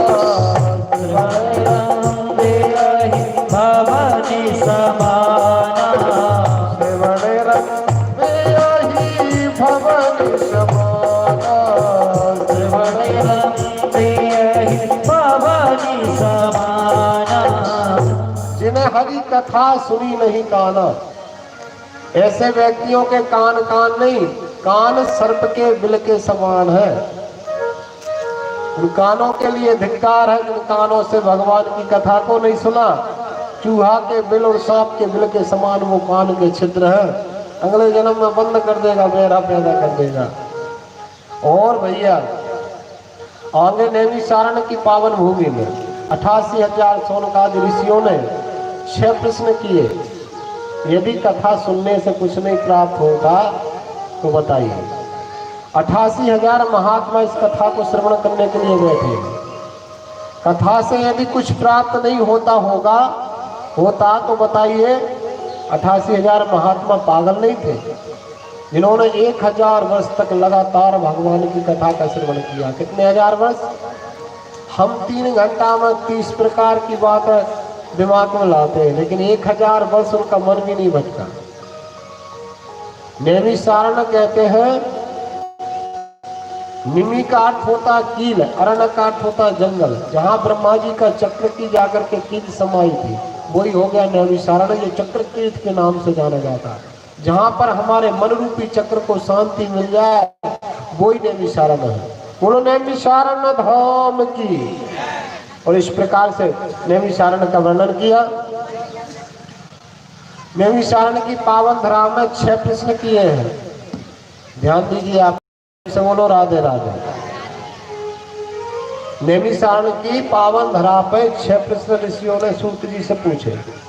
किम श्रेया शास्त्र का सारा, को अवतारा प्रयोजनम, किम कर्म के तिवारश्चो, धर्माकम शरणम गतः। प्राणी मात्र का कल्याण कैसे हो, पहला प्रश्न है। आप लोग ध्यान से सुनिए और वार्तालाप मत करिए। सभी से निवेदन है, बात आप लोग बाद में करना कथा के बाद, क्योंकि आप लोग यदि बात करेंगे तो मैं भी कथा ढंग से नहीं बोल पाऊंगा। नियम होता है हर चीज का एक, नियम से यदि आप काम करोगे तो वो सफल होगा। तो नियम भंग करोगे तो उसमें आपको पुण्य की जगह पाप लगेगा, पुण्य नहीं मिलेगा। हम क्या करते हैं, धर्म के काम में बैठ करके भी लापरवाही करते हैं। प्रेम से बोलो। शास्त्र कहता है, राम भजन में बैठ के जो भाई ध्यान नहीं देता है, इधर उधर की बातें कर वह बुरी सजा पाता है। भगवान के भजन में बैठकर, भगवान की कथा में बैठ कर के हम बैठे और ध्यान ना दें, इधर उधर की बातें करें, बातें करते करते जिंदगी बीत गई, फिर भी हम बातों से नहीं अपने। जन्म तेरो बातन बीत गयो, रे तूने कभू न कृष्ण कहो। बात तो कम से कम करना चाहिए भैया संसार की, ज्यादा से ज्यादा भगवान की चर्चा करना चाहिए। इसलिए आप लोग ध्यान से श्रवण करें और वाणी को 2-2.5 घंटा के लिए, 2 घंटा के लिए बिल्कुल शांत रखें, आराम से, बिल्कुल प्रेम से रिलैक्स होकर बैठे। प्रेम से बोलो। हाँ, किम श्रेया, पहला प्रश्न है कि प्राणी मात्र का कल्याण कैसे हो। 6 प्रश्न किए 88,000 संतों ने सूत जी से। 6 प्रश्नों में सारी भागवत है। पहला प्रश्न है जिसमें कि प्राणियों का कल्याण कैसे हो। दूसरा प्रश्न है शास्त्र बहुत है, उनमें सार क्या है। दूसरा प्रश्न है शास्त्र बहुत है, उनमें सार क्या है। तीसरा प्रश्न है भगवान अवतार, भगवान जब संसार को बनाते हैं वो संसार को मिटा भी सकते हैं। जिसने रचना करी है कि वो मिटा नहीं सकता, तो भगवान संसार में आते क्यों हैं। जिन्होंने बनाया है, यदि कोई दुष्ट दुराचारी राक्षस जन्मा तो वहीं से मिटा दे। जो बनाने वाला वो मिटा भी सकता है, फिर भगवान आते क्यों हैं। वो आए हैं तो कितनी बार आए हैं, कहाँ कहाँ आए हैं। और 5वां प्रश्न किया है कि जीव प्राणी मात्र का धर्म क्या है, हमारा परम धर्म क्या है। और 6वां प्रश्न है, जब भगवान श्री कृष्ण इस भारत भूमि को छोड़ करके अपने लोक को चले गए तो धर्म किसकी शरण में गया, धर्म की रक्षा कौन ने की। भगवान के जाने के बाद धर्माकम शरणम गता। ये 6 प्रश्न किए श्री सूत जी से ऋषियों ने, सोनकादि ऋषियों ने। तब भगवान श्री सूत जी महाराज ने अपने गुरु का ध्यान किया। देखो, कोई भी कार्य आप प्रारंभ करो, सबसे पहले गुरु को प्रणाम करना। यप्रभजन्तमनुपेतमपेत कृतं द्विपायनो विरह का तरया जुहावो पुत्रेति तन्मयत्यातरभो विनेदुस् तम सर्वभूत हृदयम मुनिमानतोऽस्मि। श्री भगवान सुखदेव जी महाराज का ध्यान किया, उनके जन्म की लीला का याद किया। वेद व्यास के पुत्र सुखदेव ही सोनक जी ने उनका ध्यान किया, क्योंकि भागवत के प्रमुख वक्ता हैं सुखदेव भगवान। उनके कृपा व्यक्ति भागवत को नहीं बोल सकता। जिस पर सुखदेव जी की कृपा, वेद व्यास की कृपा हो जाती, वही पुराणों को बोल सकता है। प्रेम से बोलो। ऐसे भगवान सुखदेव का ध्यान करते हुए बोले, जो सुखदेव भगवान शंकर के मुख से अमर कथा सुनी, वो अमर कथा को सुन करके भगवान शंकर के मुख से, और भगवान शंकर ने पीछा किया, तोता के रूप में ये भागे वहां से, गुफा से निकल करके, और आकर के वेद व्यास की पत्नी के गर्भ में समा जाते हैं। तब उस 12 वर्ष तक माता के गर्भ में रहे। भगवान विष्णु ने वचन दिया कि मेरी माया तुझे नहीं व्यापेगी पुत्र, तू बाहर आ जा, तेरे जैसे ज्ञानी की आवश्यकता है। तब भगवान सुखदेव का अवतरण इस संसार में हुआ। जो इस भागवत संगीता को प्रकट किया वही भगवान सुखदेव संसार में आए। निर्गुण निराकार ब्रह्म को मानने वाले थे। भगवान सगुण साकार को नहीं मानते थे। बहुत सारे लोग ऐसे होते हैं जिसको ना देखा है, ना सुना है, ना समझा है, उसकी पूजन करते हैं, उसका ध्यान करते हैं। अब बताइए, जिसको ना देखा है, ना सुना है, ना समझा है कि कैसा है, उस व्यक्ति का आप ध्यान कर रहे हैं तो आपका ध्यान लगेगा, आप उसकी प्राप्ति कर सकते हैं। ऐसे ही भगवान सुखदेव जी भी पहले निर्गुण निराकार का ध्यान करते थे। मूर्ति को नहीं मानते थे, कृष्ण को नहीं मानते थे, राम जी को नहीं मानते थे, शंकर जी को नहीं मानते। ऐसे भी आज बहुत सारे लोग हैं जो कहते हैं केवल सत्य का ध्यान करो। अरे ध्यान से कैसे पालोगे? पहली सीढ़ी तो भजन है। वही सुखदेव जी महाराज को निर्गुण निराकार से निकाल करके भागवत का एक श्लोक व्यास जी ने सुनवाया एक शिष्य से याद करके। तब वही सुखदेव जी महाराज ने भगवान श्री कृष्ण के स्वरूप का वर्णन इस श्लोक में सुना कि ऐसे भगवान का स्वरूप है, इतने सुंदर है, इतने दयालु है, इतने कृपालु है कि जहर देने वाली पूतना को भी जिन्हें माँ बना करके अपनी सदगति दे दी। ऐसा दयालु और कौन होगा? तब आकर के अपने पिताजी से 18,000 श्लोक सीखे और उसी कथा को राजा परीक्षित को गा करके सुखदेव जी ने सुनाया। ऐसे भगवान सुखदेव को प्रणाम किया। इसके बाद गुरु वेदव्यास, मैया सरस्वती, भगवान नारायण, भगवती दुर्गा को प्रणाम किया सूत जी ने 6 प्रश्नों का उत्तर देने से पूर्व। नारायणं नमस्कृत्य नरं चैव नरोत्तमं देवीं सरस्वतीं व्यासं ततो जयमुदीरये। आप कोई भी काम करें, भगवान नारायण को प्रणाम करें, माता सरस्वती को प्रणाम करें, अपने गुरु को प्रणाम करें और भगवती दुर्गा को प्रणाम करें, अपनी कुल देवी को। और इसके बाद में कोई कार्य का शुभारंभ करें। अब बड़ा सुंदर बात बताइए, परम धर्म क्या है? जीव प्राणी मात्र का धर्म क्या है? इसके बारे में पहले प्रश्न का उत्तर देते हैं सूत जी। कहते हैं, ऋषियों सवै पुंसां परो धर्मो यतो भक्ति रदोक्षय अहोत क्या प्रतिहता हे आत्मा संप्रसीदति। हे ऋषियों, तुमने जो प्रश्न किए हैं, मुनिया साधु पृष्ठोहम भवद्भिर्लोक मंगलम, तुम्हारे जो 6 प्रश्न हैं उन 6 प्रश्नों में बहुत ही मंगल है। आपने लोक के कल्याण के लिए, संसार के व्यक्तियों के कल्याण के लिए, सभी समाज के कल्याण के लिए 6 प्रश्न आपने बड़े उत्तम किए जो मंगल करने वाले प्रश्न हैं। मैं तुम्हें पहले प्रश्न का उत्तर दे रहा हूं कि प्राणी मात्र का धर्म है, परम धर्म क्या है? जीव का परम धर्म है भगवान के चरण, कृष्ण के चरणों में प्रेम, राम के चरणों में प्रेम। यही पर जीव का परम धर्म है, भगवान के चरणों में प्रेम और उनकी भक्ति। आप भगवान की भक्ति और प्रेम, भगवान से प्रेम नहीं करते, भक्ति नहीं करते, तो आपकी पूजन सफल नहीं है, आपका ध्यान सफल नहीं है।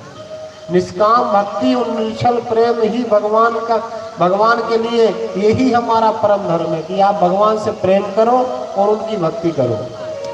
और भक्ति में हेतु नहीं होना चाहिए। आप लोग नर्मदा जी स्नान करने जाते हैं या 16 सोमवार का व्रत करते हैं या कोई भी अनुष्ठान करवाते हैं, तो उसमें आप लगाते हैं ना कि हनुमान जी मेरा बेटा नौकरी लग जाए, मैं अखंड रामायण करवाऊंगा। प्रेम से बोलो, हनुमान जी मेरा बेटा नौकरी लग जाए या मेरी बहू के बेटा हो जाए, मैं आपको 5.25 किलो पेड़े के लड्डू चढ़ाऊंगा। अरे ऐसे कह रहा है जैसे तेरे पेड़ ही के लिए भूखे बैठे हनुमान जी। प्रेम से बोलो। बड़ा एहसान करेगा पेड़ा चढ़ा के। ये कामना हो गई, कामना पूरी होगी, भगवान नहीं मिलेगा। भक्ति करो अहेतु की अप्रतिहता, हेतु नहीं होना चाहिए। भगवान कहते हैं जो मेरी निष्काम भक्ति करते हैं, मुझसे अनन्य प्रेम करते हैं, मैं तो उनको बिन मांगे देता हूँ, मांगने की आवश्यकता नहीं पड़ती। भगवान सबके मन को जानते हैं, वो सबके अंदर बैठे हैं कि मेरे भक्त को क्या चाहिए वो तो समय तो दे देते हैं, लेकिन मांग मांग कर हमारी मांगने की आदत पड़ गई। और जैसे देखो भक्ति यहाँ आएगी, आप भक्ति करने लगेंगे, प्रेमा भक्ति जब आपकी निश्चल निष्काम भक्ति हो जाएगी तो भक्ति के बेटा है ज्ञान और वैराग्य। माँ जहाँ रहेगी वहाँ बेटा जरूर आएंगे, ज्ञान भी आ जाएगा, वैराग्य भी आ जाएगा। वो जब ज्ञान और वैराग्य दोनों आ जाते हैं, जैसे मीरा ने भक्ति की, मीरा की कोई कामना थी बताइए? मीरा माताओं बहनों, मीरा भी आप ही जैसी बेटी थी, आप ही जैसी घर में प्रकट हुई थी। एक राजा की बेटी थी और एक राजा की बहू थी, लेकिन बचपन से मीरा की जुबान पे संत जी के हाथ में जब से मेरे श्री कृष्ण को देखा था, उसी दिन से कृष्ण की दीवानी बन गई थी। प्रेम से बोलो, छोटी सी हटी नन्ही सी, तो भगवान श्री कृष्ण को जब से उसने देखा था तो बचपन से भगवान श्री कृष्ण का नाम जपती थी। वो कोई कामना नहीं है, जपते जपते जपते जब मीरा का जाप भक्ति श्रेष्ठ हुई तो राणा सांगा ने भजन गाने पर मीरा से अपने बेटा का विवाह किया था। भजन गा रही थी मीरा, तो मीरा के जब पद को सुना राणा सांगा ने तो रथ से उतर के वो मीरा के पास गया और कहा, बेटी किसकी बेटी, तेरे गले में तो बड़ा सुर है, तेरे गले से भजन सुन करके मेरी आत्मा विभोर हो गई। तो मीराबाई ने कहा कि मैं आप ही की बेटी हूँ, आप कैसी बात कर रहे हैं, आप भी मेरे पिताजी जैसे। प्रेम से बोलो। तो मीराबाई के प्रेम और समर्पण और भक्ति को देखकर राणा सांगा प्रसन्न हो गए और मेवाड़ के राजा ने मीरा से विवाह, अपने बेटे का विवाह किया। और मीराबाई का जब प्रेम बढ़ा, इतना बढ़ा भगवान से कि मीरा को घर छोड़ने की आवश्यकता नहीं पड़ी, आसक्ति संसार से छोड़ने की आवश्यकता नहीं पड़ी।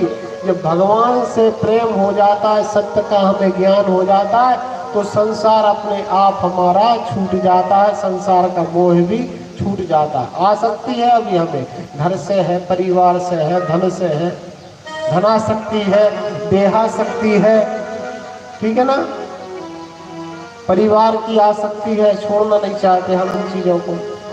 क्यों नहीं छोड़ना चाहते? क्योंकि हमें सत्य का पता नहीं है। पता चल गया सत्य का तो मीरा भगवान के लिए समर्पण हो गई। और मीरा एक ही बात कहती थी कि मेरे तो गिरधर गोपाल दूसरों न कोई, वो जाके सिर मोर मुकुट मेरो पति सोई। मीराबाई एक बात आप याद रखो, संसार से जब आप जाओगे तो ना आपके साथ बेटा होगा, ना बहू होगी, ना घर होगा, ना पैसा होगा, ना धेला होगा, कुछ नहीं होगा। इसलिए संसार में क्यों कुछ नहीं होगा आपके साथ में? क्योंकि आप ना कुछ लेकर आए हो, ना कुछ लेकर जाओगे, खाली हाथ आए हो, मुट्ठी बांधे आए हो और हाथ पसारे। 2 गज कफन का टुकड़ा अर्थी के साथ चेट के तक जाएगा, वो भी जलकर यहीं राख हो जाएगा, कुछ नहीं। इस संसार में ना हमारा कुछ है और ना कुछ था और ना कुछ रहेगा। इसलिए एक बात याद रखना, मेरे तो गिरधर गोपाल दूसरों, जो आपके साथ ना जाए मरने के बाद, जो आपके साथ ना जाए, साथ ना रहे, जो यही रह जाए, वो आपका अपना है नहीं। आपने मोह के वशीभूत होकर के उसे अपना मान लिया, बाकी है नहीं आपका। जैसे बेटी का जब तक विवाह नहीं होता, उदाहरण में समझो, बेटी का जब तक विवाह नहीं होता, उस बेटी का विवाह जब तक नहीं होता, लोग जब तक उससे किसी ने पूछा कि बेटी तेरा घर कौन सा है, तो वो बेटी तत्काल बताएगी ये मेरा घर है, ये मेरे पापा हैं, ये मेरी मम्मी है, ये मेरे भैया हैं, ये भाभी हैं, ये चाचा है, ये चाची है, सबको बता देगी बेटी। और जब वही बेटी 20 साल की हो जाती है, उसका विवाह हो जाता है, कल तक जो घर अपना था, जो लोग अपने थे, आज वही दूसरे हो गए। 20 साल के बाद, शादी के बाद वही माता पिता अपनी बेटी को बुलाते घर। मम्मी की तबीयत खराब हो गई, पिताजी की तबीयत खराब हो गई, तो बेटी आ तो जाएगी, 2-4 दिन रहेगी, वो 2-4 दिन के बाद कहेगी मम्मी, माताजी, पिताजी अब मैं ज़्यादा नहीं रुक सकती, मेरे बच्चे, उनका स्कूल, मेरा घर सब बर्बाद हो जाएगा। कल तक जो अपने घर को अपना मानती थी बेटी, आज वही अपने घर को पराया मानने लगी, क्योंकि वो सत्य जान गई कि मेरा घर, वास्तविक घर मेरा यही है, मम्मी का घर मेरा घर। ऐसे ही जभी तक जीव को संसार से आसक्ति रहती है, अपने रिश्ते नातों से आसक्ति रहती, कब तक? जब तक उसको अपने वास्तविक घर का पता नहीं है। हमारा घर भैया ये संसार का ईंट गारे का घर, ईंट गारे का मकान हमारा मकान नहीं हो सकता। हमारा मकान तो वैकुंठ धाम है। प्रेम से बोलो। जहाँ एक बार चले जाओ तो दुनिया में कभी दोबारा नहीं आओगे, याद रखना। इसलिए भैया भगवान से प्रेम करो, प्रेम ही भगवान को प्रिय है। शरीर खलु धर्म साधनम, ये शरीर धर्म करने के लिए मिला है, भगवान की भक्ति करने के लिए मिला है। तो भगवान से प्रेम करो, भक्ति करो, यही परम धर्म है। गोस्वामी तुलसीदास जी महाराज रामचरितमानस में एक चौपाई कहते हैं, भगवान को आपका तन प्यारा नहीं है, आपका धन प्यारा नहीं है, आपका घर प्यारा नहीं है, आपका कुछ प्यारा नहीं है भगवान के लिए। उनके लिए केवल प्यारा है राम ही केवल प्रेम प्यारा, राम ही केवल प्रेम प्यारा, राम ही केवल प्रेम प्यारा, राम ही केवल प्रेम प्यारा। जान ले जो, जान ले जो, जान निहारा, राम ही केवल प्रेम प्यारा, राम ही केवल प्रेम प्यारा। राधे श्याम भजे राधे श्याम, राधे श्याम भजे राधे श्याम। इसलिए आप सबसे प्रार्थना है कि भगवान से प्रेम करो, उनकी भक्ति करो निष्काम भाव से, कोई कामना नहीं रखना। उनको तो पता है कब क्या चाहिए। आप भक्ति करोगे तो भक्ति का नाम है भैया सुविधा। भक्ति का एक नाम है सुविधा, घर बैठे सारे सुखों को उपलब्ध करा देगी, सब कुछ दिला देगी आपको जो चाहिए। इस प्रकार से आगे देखो कहाँ प्रकट हो जाए। जैसे भक्त प्रहलाद का, भक्त नामदेव जी का नाम आपने सुना होगा, इसी कलयुग के भक्त हैं नामदेव जी।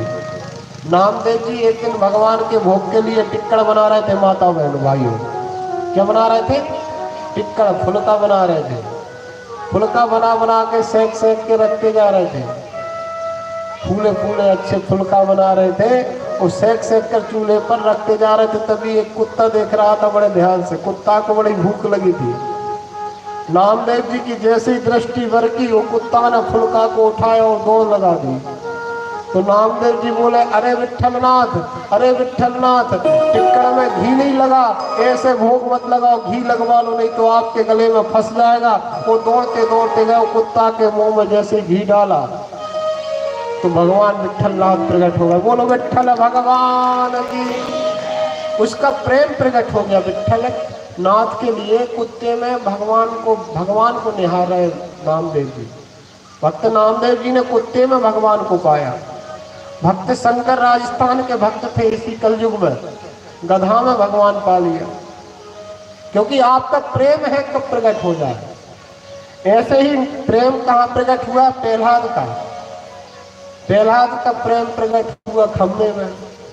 विश्वास था, प्रेम था। हिरण्यकशिपु ने पूछा, तेरा भगवान कहाँ है? इस खम्भे में है।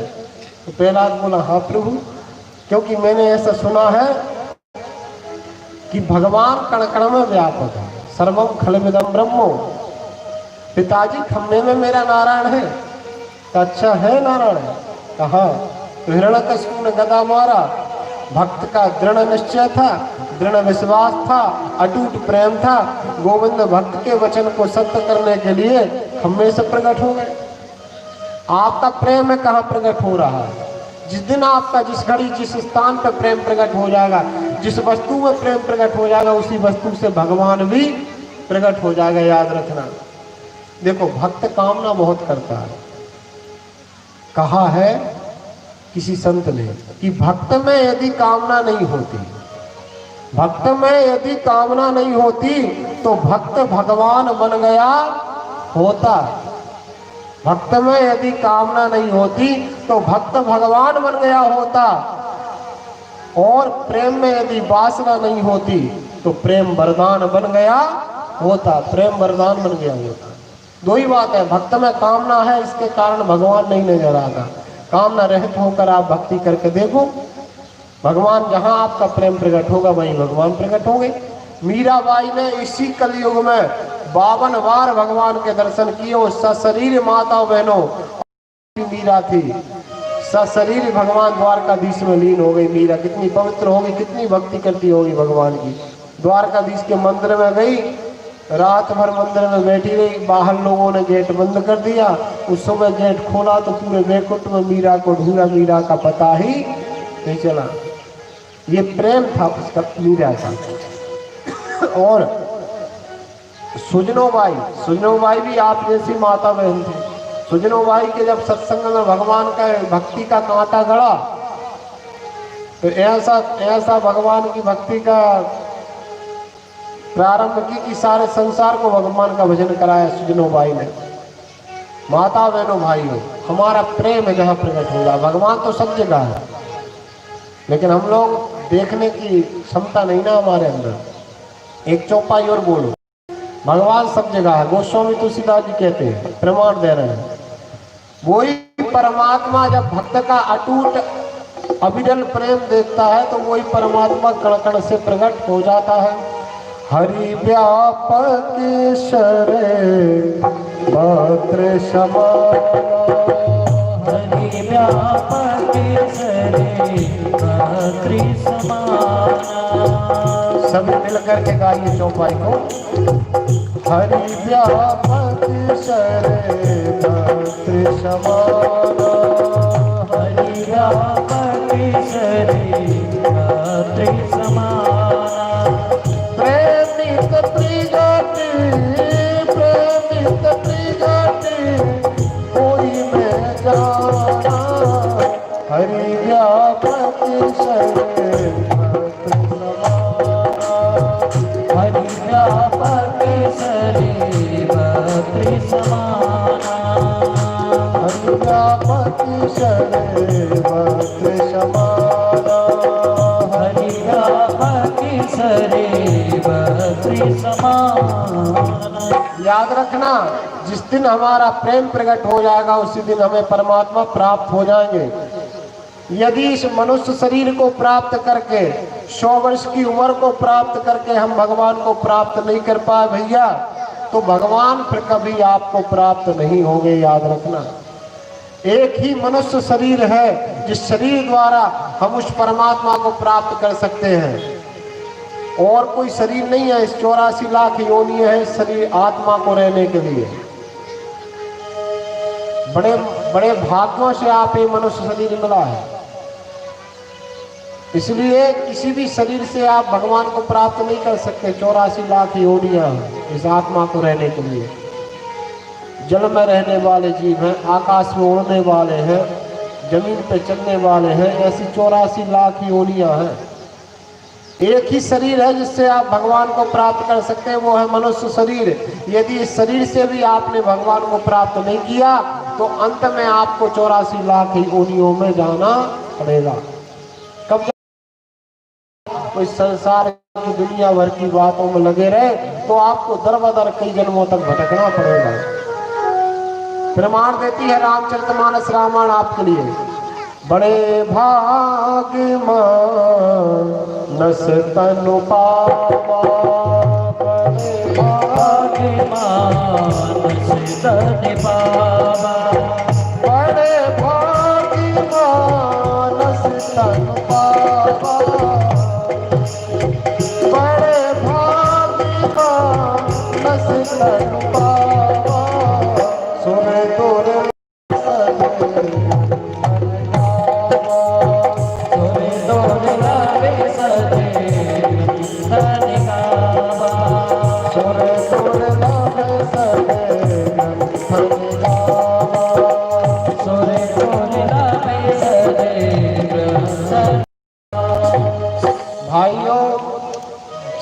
कहता है बड़े भाग्यों से हमें ये मनुष्य शरीर प्राप्त हुआ है। यदि शरीर से भी हमने परमात्मा की प्राप्ति नहीं की तो अन्य शरीर की इच्छा मत करना, अन्य शरीर से नहीं प्राप्त कर सकते।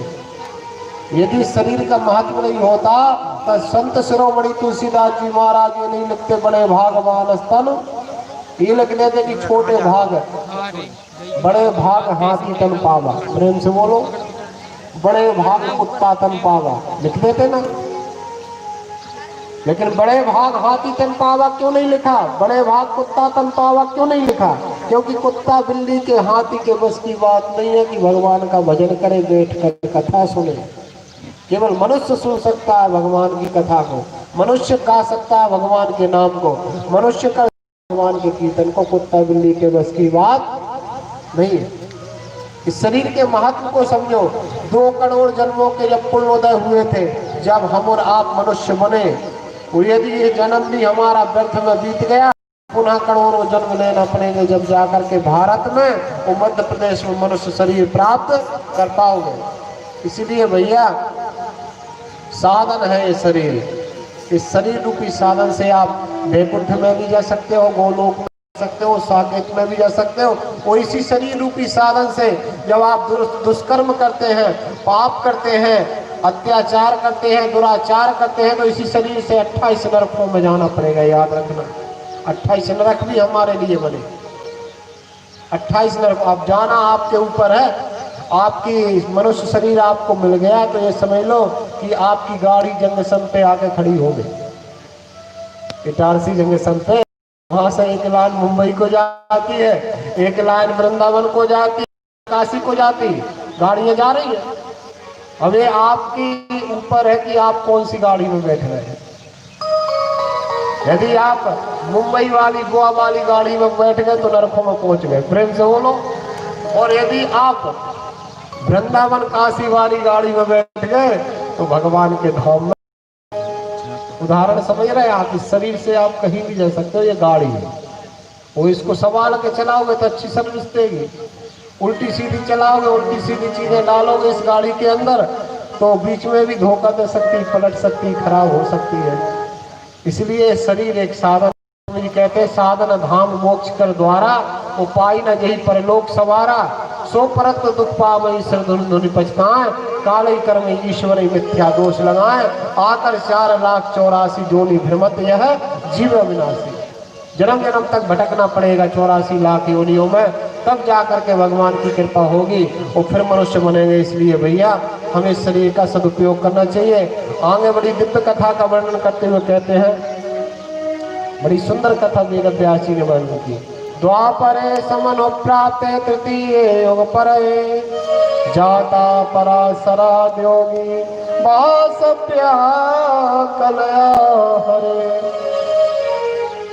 द्वापर युग के मध्य में श्री वेद व्यास जी का अवतार हुआ। भगवान के 24 अवतारों में से एक अवतार है वेद व्यास अवतार। वेद व्यास अवतार हुआ और वेद अवतार लेकर के 10,000 वर्ष तक भगवान की तपस्या की। भगवान के अवतार वेद व्यास में अवतार लिया स्वयं नारायण है वेद व्यास जी। लेकिन माता बहनों, भगवान ने भी 10,000 वर्ष तपस्या की। वो 10,000 वर्ष तपस्या करके सत्य की खोज की। तब वेद व्यास जी के अंदर वो बुद्धि आई, वो क्षमता आई कि 17 पुराण, 17 उपपुराण, वो महाभारत, गीता जैसे भाष्य की रचना की। वो दिव्य दृष्टि होगा। ये द्वापर में बैठे बैठे दिव्य दृष्टि से देख लिया कलयुग के लोगों के लिए। तो देखा कलयुग में तो मंदा सुमंद मतयो मंद भाग्या उपद्रता, मंद बुद्धि और भाग्यहीन लोग पैदा होंगे। तो मंद बुद्धि और भाग्यहीन जब पैदा होंगे तो इनका कल्याण कैसे होगा? इसके कल्याण के विषय में इतने चिंतित हो गए व्यास जी कि सर को झुकाए बैठे थे। सोच रहे हैं अरे लोगों का कल्याण कलयुग में कैसे होगा, कलयुग के लोगों का उद्धार कैसे होगा, भगवान की प्राप्ति कैसे होगी। इस बात को लेकर के बड़े चिंता कर रहे हैं, बड़े दुखी हो रहे हैं। ऐसे दुखी होते हुए व्यास जी को देखा देवर्षि नारद ने। आकाश मार्ग से नारद जी नारायण नारायण कीर्तन करते जा रहे थे।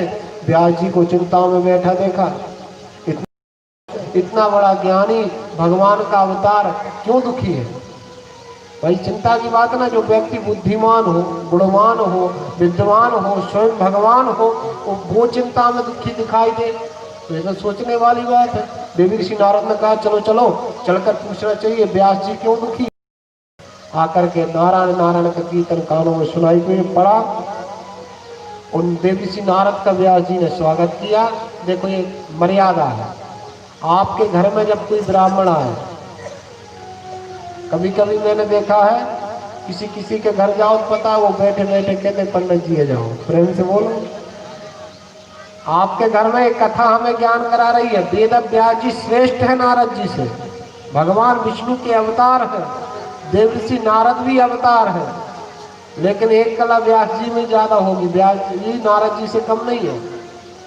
लेकिन पता है जब नारद जी व्यास जी के घर आए तो वेद व्यास जी ने उठकर खड़े होकर के द्वार पर पहुंचे, देव ऋषि नारद को देखकर द्वार पे गए, चरणों को पड़ा, चरणों को स्पर्श करके नारद जी को लाकर आसन पर बिठाए, चरणन धुला। मैं तो धन्य हो गया, जिनके घर पावन हुए संत पधारे आए, आज मेरा जीवन धन्य हो गया जो आप जैसा संत मेरे आश्रम में पधारा। तो कहा वो तो सब ठीक है। नारद जी बोले व्यास जी आप एक बात बताओ, आप किस बात को लेकर के दुखी है? आप तो ऐसे बैठे हो यहाँ पे बड़ी चिंता है, कौन सी चिंता है आपको? तब वेद व्यास जी बोले कि भगवान मैंने कलयुग के लोगों को देख लिया, दिव्य दृष्टि मुझे भगवान ने दी है, उस दिव्य दृष्टि से मैंने आने वाले युग कलयुग में कैसे मनुष्य होंगे, कैसी स्त्रियां होंगी, इन सबको देख लिया। और मेरे अंदर बड़ी चिंता है कि उन व्यक्तियों का कल्याण कैसे होगा। मैंने 4 वेदों की रचना की, 6 शास्त्रों की रचना की, 17 पुराण और 17 उपपुराण और महाभारत में गीता, श्रीमद् भगवत गीता जैसा भाष्य लिख दिया, लेकिन मुझे नहीं लगता कि इन सबसे उस व्यक्ति का कल्याण, कलयुग के लोगों का कल्याण हो जाएगा। तो कहा व्यास जी आपने सब कुछ लिख दिया, मेरी भी मैं आपको बता देता हूँ, मैं भी पूर्व जन्म में दासी का पुत्र था। अगले जन्म की बात बता रहा है नारद जी कि दासी का पुत्र था, संतों की सेवा करती थी मेरी माँ, उस संतों की सेवा करते करते मैं भी माँ के साथ में संतों की सेवा करता था। माँ जंगल लकड़ियाँ ले जाती थी, मैं भी संग जाता था माँ के लकड़ियाँ लेने के लिए। संतों के माँ कपड़ा धोती थी, मैं भी कपड़ा धोता था। उस संतों के साथ में मेरी माँ कीर्तन गाती थी तो मैं भी व्यास जी कीर्तन गाता था। एक दिन संत जब हमारे गांव से जाने लगे तो मैंने संतों से हाथ जोड़ के कहा कि बाबा आप मुझे भी अपने साथ रख लो। तो संतों ने मुझे मना कर दिया, बोले नहीं बेटा अभी तू छोटा सा है, तेरी माँ जीवित है, और जब तक माँ तेरी जीवित है माँ की सेवा ही तेरी भगवान की सेवा है। तेरी माँ जिस दिन खत्म हो जाएगी उस दिन हम ले चलेंगे, मुझे भी संत बना लेंगे। प्रेम से बोलो। ये इतने के छोटे से बालक थे नारद जी। संत सेवा गुरु सेवा का ये फल होता है, ब्राह्मण सेवा का। हृदय पवित्र हो गया संतों के सत्संग से, गुरुओं के सत्संग से। इसके कारण कहना जी बाबा जी संग रख लो, नहीं ले गए संत। एक दिन मेरी माँ को सांप ने काट लिया, मेरी माँ मर गई। और जब मेरी माँ मरी तो पता है व्यास जी मैं रोया भी बहुत और हंसा भी बहुत। प्रेम से बोलो। मैं रोया भी और हंसा भी। तो व्यास जी ने कहा ऐसा क्यों हुआ नारद जी आपके साथ, आप रोए भी और हंसे भी? कि रोया मैं इसलिए कि संसार में एक मेरी माँ थी भगवान, तूने मेरी माँ भी मुझसे छीन ली, इसके कारण मैं रोया कि अब मेरा संसार में कोई नहीं रहा। और मैं हंसा इसलिए कि केवल एक माँ का बंधन था जो मुझे तेरी भक्ति करने से रोक रहा था। आज तूने उस माँ को भी अपने पास बुला लिया, अब तो तेरा भजन है और मैं हूँ। प्रेम से बोलो। अब दिल से मैं तेरा भजन करूंगा। माँ की अंत्येष्टि क्रिया की देव ऋषि नारद बोले, और मैंने अंत्येष्टि क्रिया करके और फिर तो मैं जा करके एक नदी के किनारे पे पीपल के वृक्ष के नीचे बैठ करके वो भगवान का ध्यान करने लगा, भगवान के मंत्र का जाप करने लगा। तो तभी धीरे धीरे भगवान मेरे हृदय में हृदय विराजते। भगवान हरि धीरे धीरे मेरे हृदय में प्रकट हो गए, मेरा रोम रोम आनंद से भर गया। वो थोड़ी देर बाद भगवान मेरे हृदय से अंतर्धान हो गए चतुर्भुज रूप दिखा के।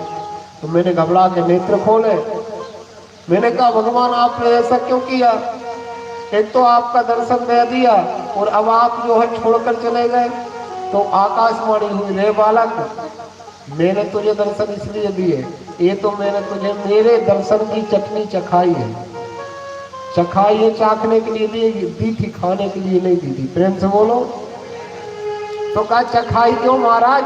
जब खाने नहीं देना थी तो चखाते भी नहीं, चखा करके तुमने मुझे लालच लगा दिया, मेरी जीभ ललचा रही है। का खाने तुझे इस जन्म में नहीं मिलेगी, खाने तो अगले जन्म में मिलेगी। प्रेम से बोलो। चखाई इसलिए है कि तुझे ये चस्का लगा रहे चटनी का। वो चस्का तुझे लगा रहेगा कि मुझे तो उस चटनी को चाहिए, तो अगले जन्म में तुझे जरूर मिलेगी बेटा, इस जन्म में नहीं। तभी महाप्रलय हुआ व्यास जी। वो महाप्रलय के बाद मेरा जीवन अंत हो गया। वो दूसरी बार जन्म हुआ तो ब्रह्मा का बेटा बन के मैं जन्मा। उस भजन का प्रभाव देखिए आप। परमपिता ब्रह्मा का 10वां मानस पुत्र हुआ, वो ब्रह्मा जी की गोदी से मेरा अवतार हुआ।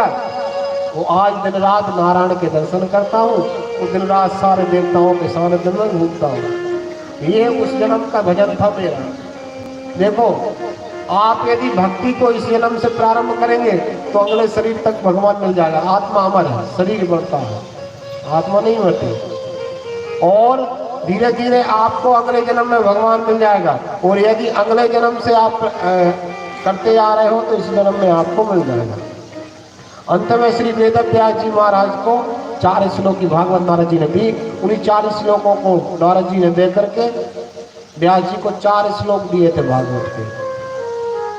कहा अभी आपने कृष्ण चरित्र को नहीं लिखा, शास्त्र लिख दिए, वेद लिख दिए, शास्त्र लिख दिए, पुराण लिख दिए, महाभारत लिख दिया, लेकिन अभी आपने श्रीमद् भागवत पुराण का लेखन नहीं किया। भगवान श्री कृष्ण पूर्ण ब्रह्म परमात्मा है, उन श्री कृष्ण के चरित्र को आपने नहीं लिखा। एक बार उनका चरित्र आप लिख के देखिए, अगर शांति न मिले तो कह देना। तब देव ऋषि नारद के कहने पे 4 श्लोक की भागवत नारद जी ने वेद व्यास जी को दी। और वेद व्यास जी ने उन 4 श्लोकों को अपने ध्यान में धर के देखा तो 18,000 श्लोक दिखाई दिए। देखो, व्यास उसे कहते हैं माताओं बहनों भाइयों, जिसको छोटी दे दो आप, जो बड़ी कर दे वही तो व्यास है।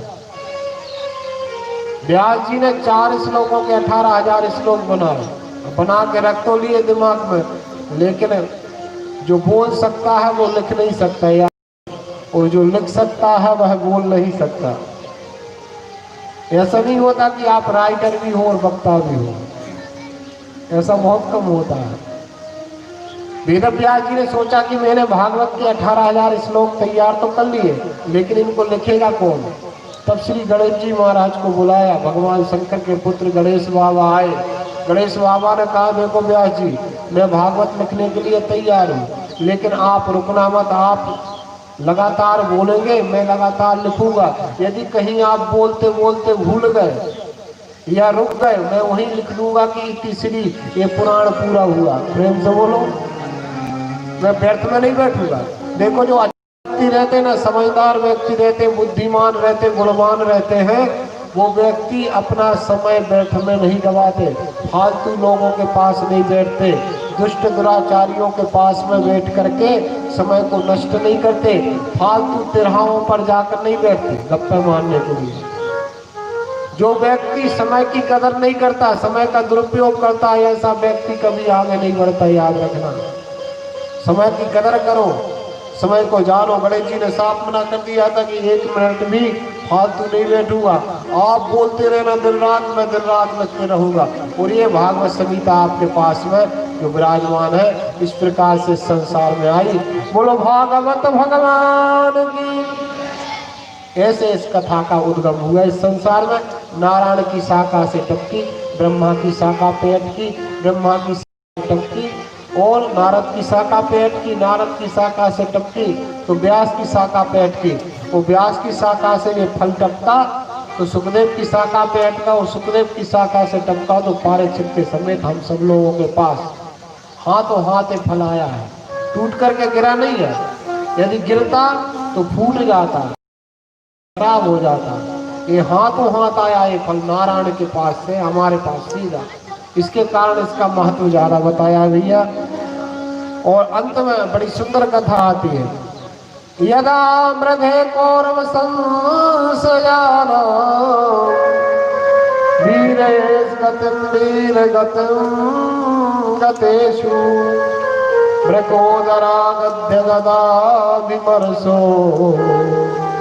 भगनोरुदंडे धृतराष्ट्रपुत्रः। अंधे राजा धृतराष्ट्र के कारण महाभारत का युद्ध हुआ। देखो धृतराष्ट्र उसे कहते हैं जिसके अंदर के ना बाहर दोनों नेत्र फूटे हो। एक नेत्र होते बाहर, ये जो दुनिया को देख रहा है, एक नेत्र होते अंदर हृदय में।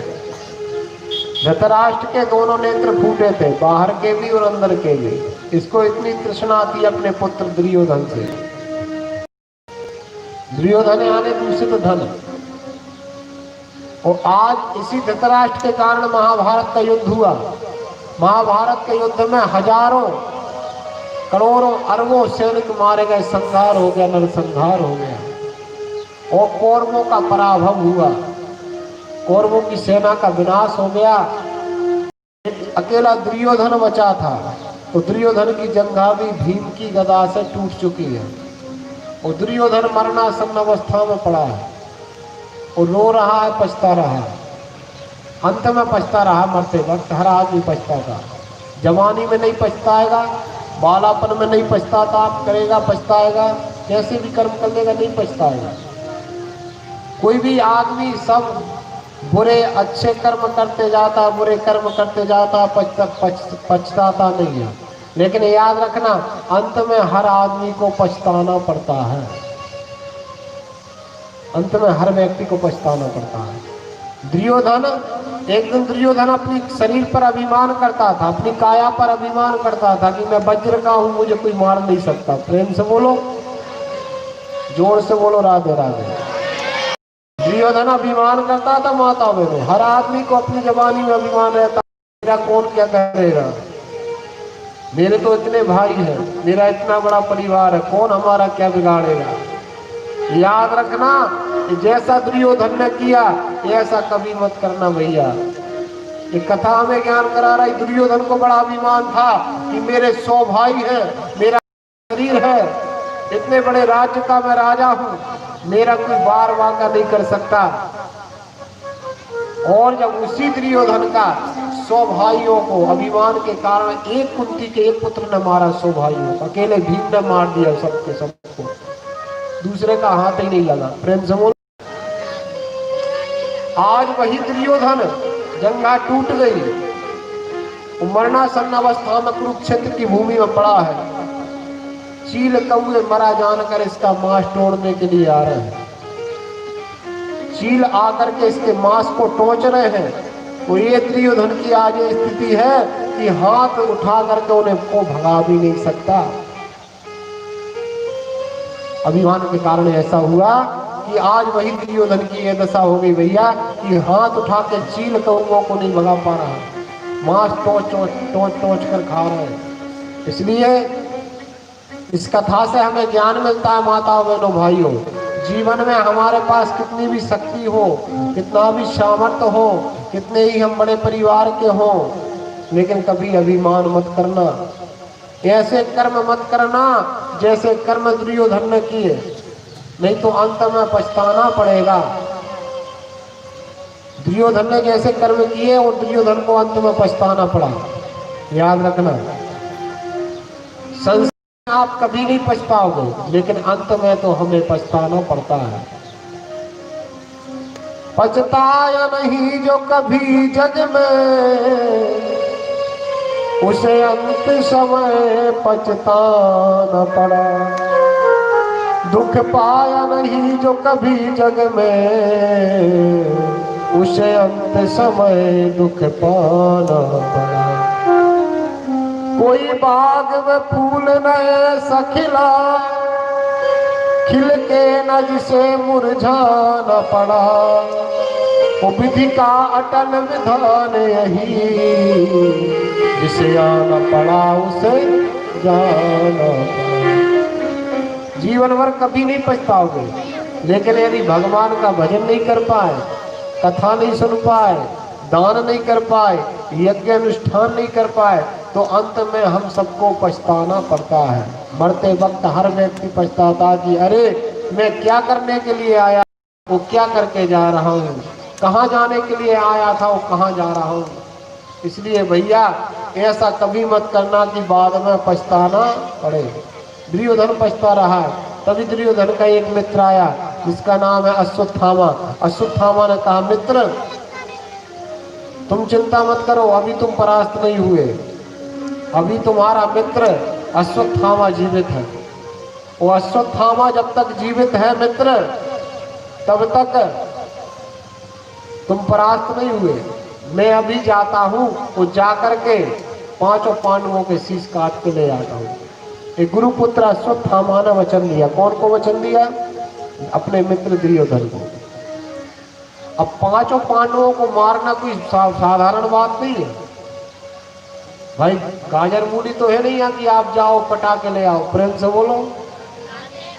या हलवा है नहीं या प्लेट में रखा, मंडप है। एक एक भाई में इतना ताकत है, इतना बलवान है एक एक भाई के सारे भारत पर विश्व में विजय कर सकते हैं। कई बार अर्जुन ने विश्व विजय की, दिग्विजय की।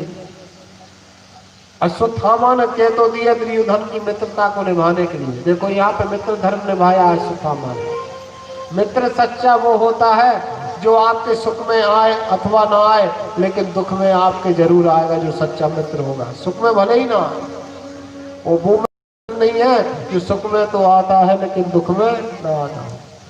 सच्चा मित्र की पहचान है, देखो सुख में जो मित्र बने आपके, वो मित्र स्वार्थी है। जो मित्र दुख में काम आए वो सच्चा परमार्थी मित्र होता है। सुख में बनते मित्र जो, ऐसे मित्र अनेक, साथी है जो दुख के में। अगर सच्चा मित्र तो वह है जो आप, ठीक है ना। अश्वत्थामा ने लिया अपना चमचमाती तलवार और लेकर के पांडवों को मारने के लिए चला, लेकिन विचार कर रहा कि कैसे मारूंगा। मित्र को वचन तो दे दिया। तभी अश्वत्थामा ने देखा शाम का वक्त था, अंधेरा होते जा रहा था। अश्वत्थामा ने देखा एक वृक्ष पे वो कौओं का घोंसला लगा था। कौओं के घोंसले में बहुत सारे कौवे सो रहे थे। सोते हुए कौओं पे रात्रि के अंधकार में एक उल्लू ने आक्रमण कर दिया और एक उल्लू ने सारे कौओं को मार दिया। अश्वत्थामा का दिमाग चल गया कि सोते हुए पांचों पांडवों को, जैसे इस उल्लू ने इतने सारे कौओं को अकेले मार दिया, तो सोते हुए पांडवों को, 5 पांडवों को मारने में मुझे भी कोई परेशानी नहीं होगी। ऐसा विचार करके रात के अंधेरे में, आधी रात में चमचमाती तलवार लेकर के अश्वत्थामा निकल पड़ा। भैया कर रहे हैं, पांडव तान पैर सो रहे हैं, पांडव सो रहे हैं। बताइए, महाभारत कुरुक्षेत्र की भूमि है, जहाँ एक दूसरे के प्राणों के शत्रु बने परिवार के सदस्य, ऐसे शत्रु बने परिवार के सदस्यों के बीच में महाभारत की कुरुक्षेत्र की भूमि में पांडव ऐसे सो रहे हैं। भैया ऐसे सो रहे हैं जैसे मान लीजिए आप कि कोई किसी परवाह ही नहीं है, कोई चिंता ही नहीं है, बेफिक्र होकर तान पैर सो रहे हैं। भगवान को बड़ी चिंता है। देखो पांडवों क्यों सो रहे हैं बेफिक्र होकर के? चिंता क्यों नहीं पांडवों को? क्योंकि पांडवों ने अपने जीवन का भार भगवान श्री कृष्ण के हाथ, वो कह दिया था, हे केशव अब सौंप दिया सारा जीवन श्री कृष्ण तुम्हारे हाथों में, अब जीत तुम्हारे हाथों में और हाथ तुम्हारे। हम कुछ नहीं जानते गोविंद, अब आप चाहे डुबा दो और आप चाहे तो पार लगा दो हमारा जीवन रूपी रथ। हे गोविंद, हमने शरीर रूपी रथ दिया, अब आप इस रथ के सारथी हैं। चाहे तो इस रथ को भवसागर पार करा दे, तो चाहे तो इसको डुबा दे। ऐसे करके पांडवों ने समर्पण किया। भैया वो जो एक बार सच्चे हृदय से गोविंद को समर्पण हो जाता है, भगवान को अपने आप को समर्पण कर देता है, फिर उससे ज़्यादा मारा मारी नहीं करना पड़ती। सारे काम भगवान उसके संभालते हैं, कोई काम नहीं बिगड़ने देते भगवान। आज भगवान चारों तरफ घूम रहे थे शिविर के, क्या करूं, कैसे बचाऊं, कैसे बचाऊं। जा करके उठा दिया पांचों को। अरे उठो भाई, अरे उठो अर्जुन, उठो भीम भैया, उठो बड़े भैया, आप कैसे सो रहे हो? आज तो सोने का दिन नहीं, आज आपने इतने भारी युद्ध में विजय प्राप्त की है। आज महाभारत में आप विजय श्री को प्राप्त किए हैं। आज आपको सोना नहीं चाहिए, आज तो आपको खुशियां मनाना चाहिए।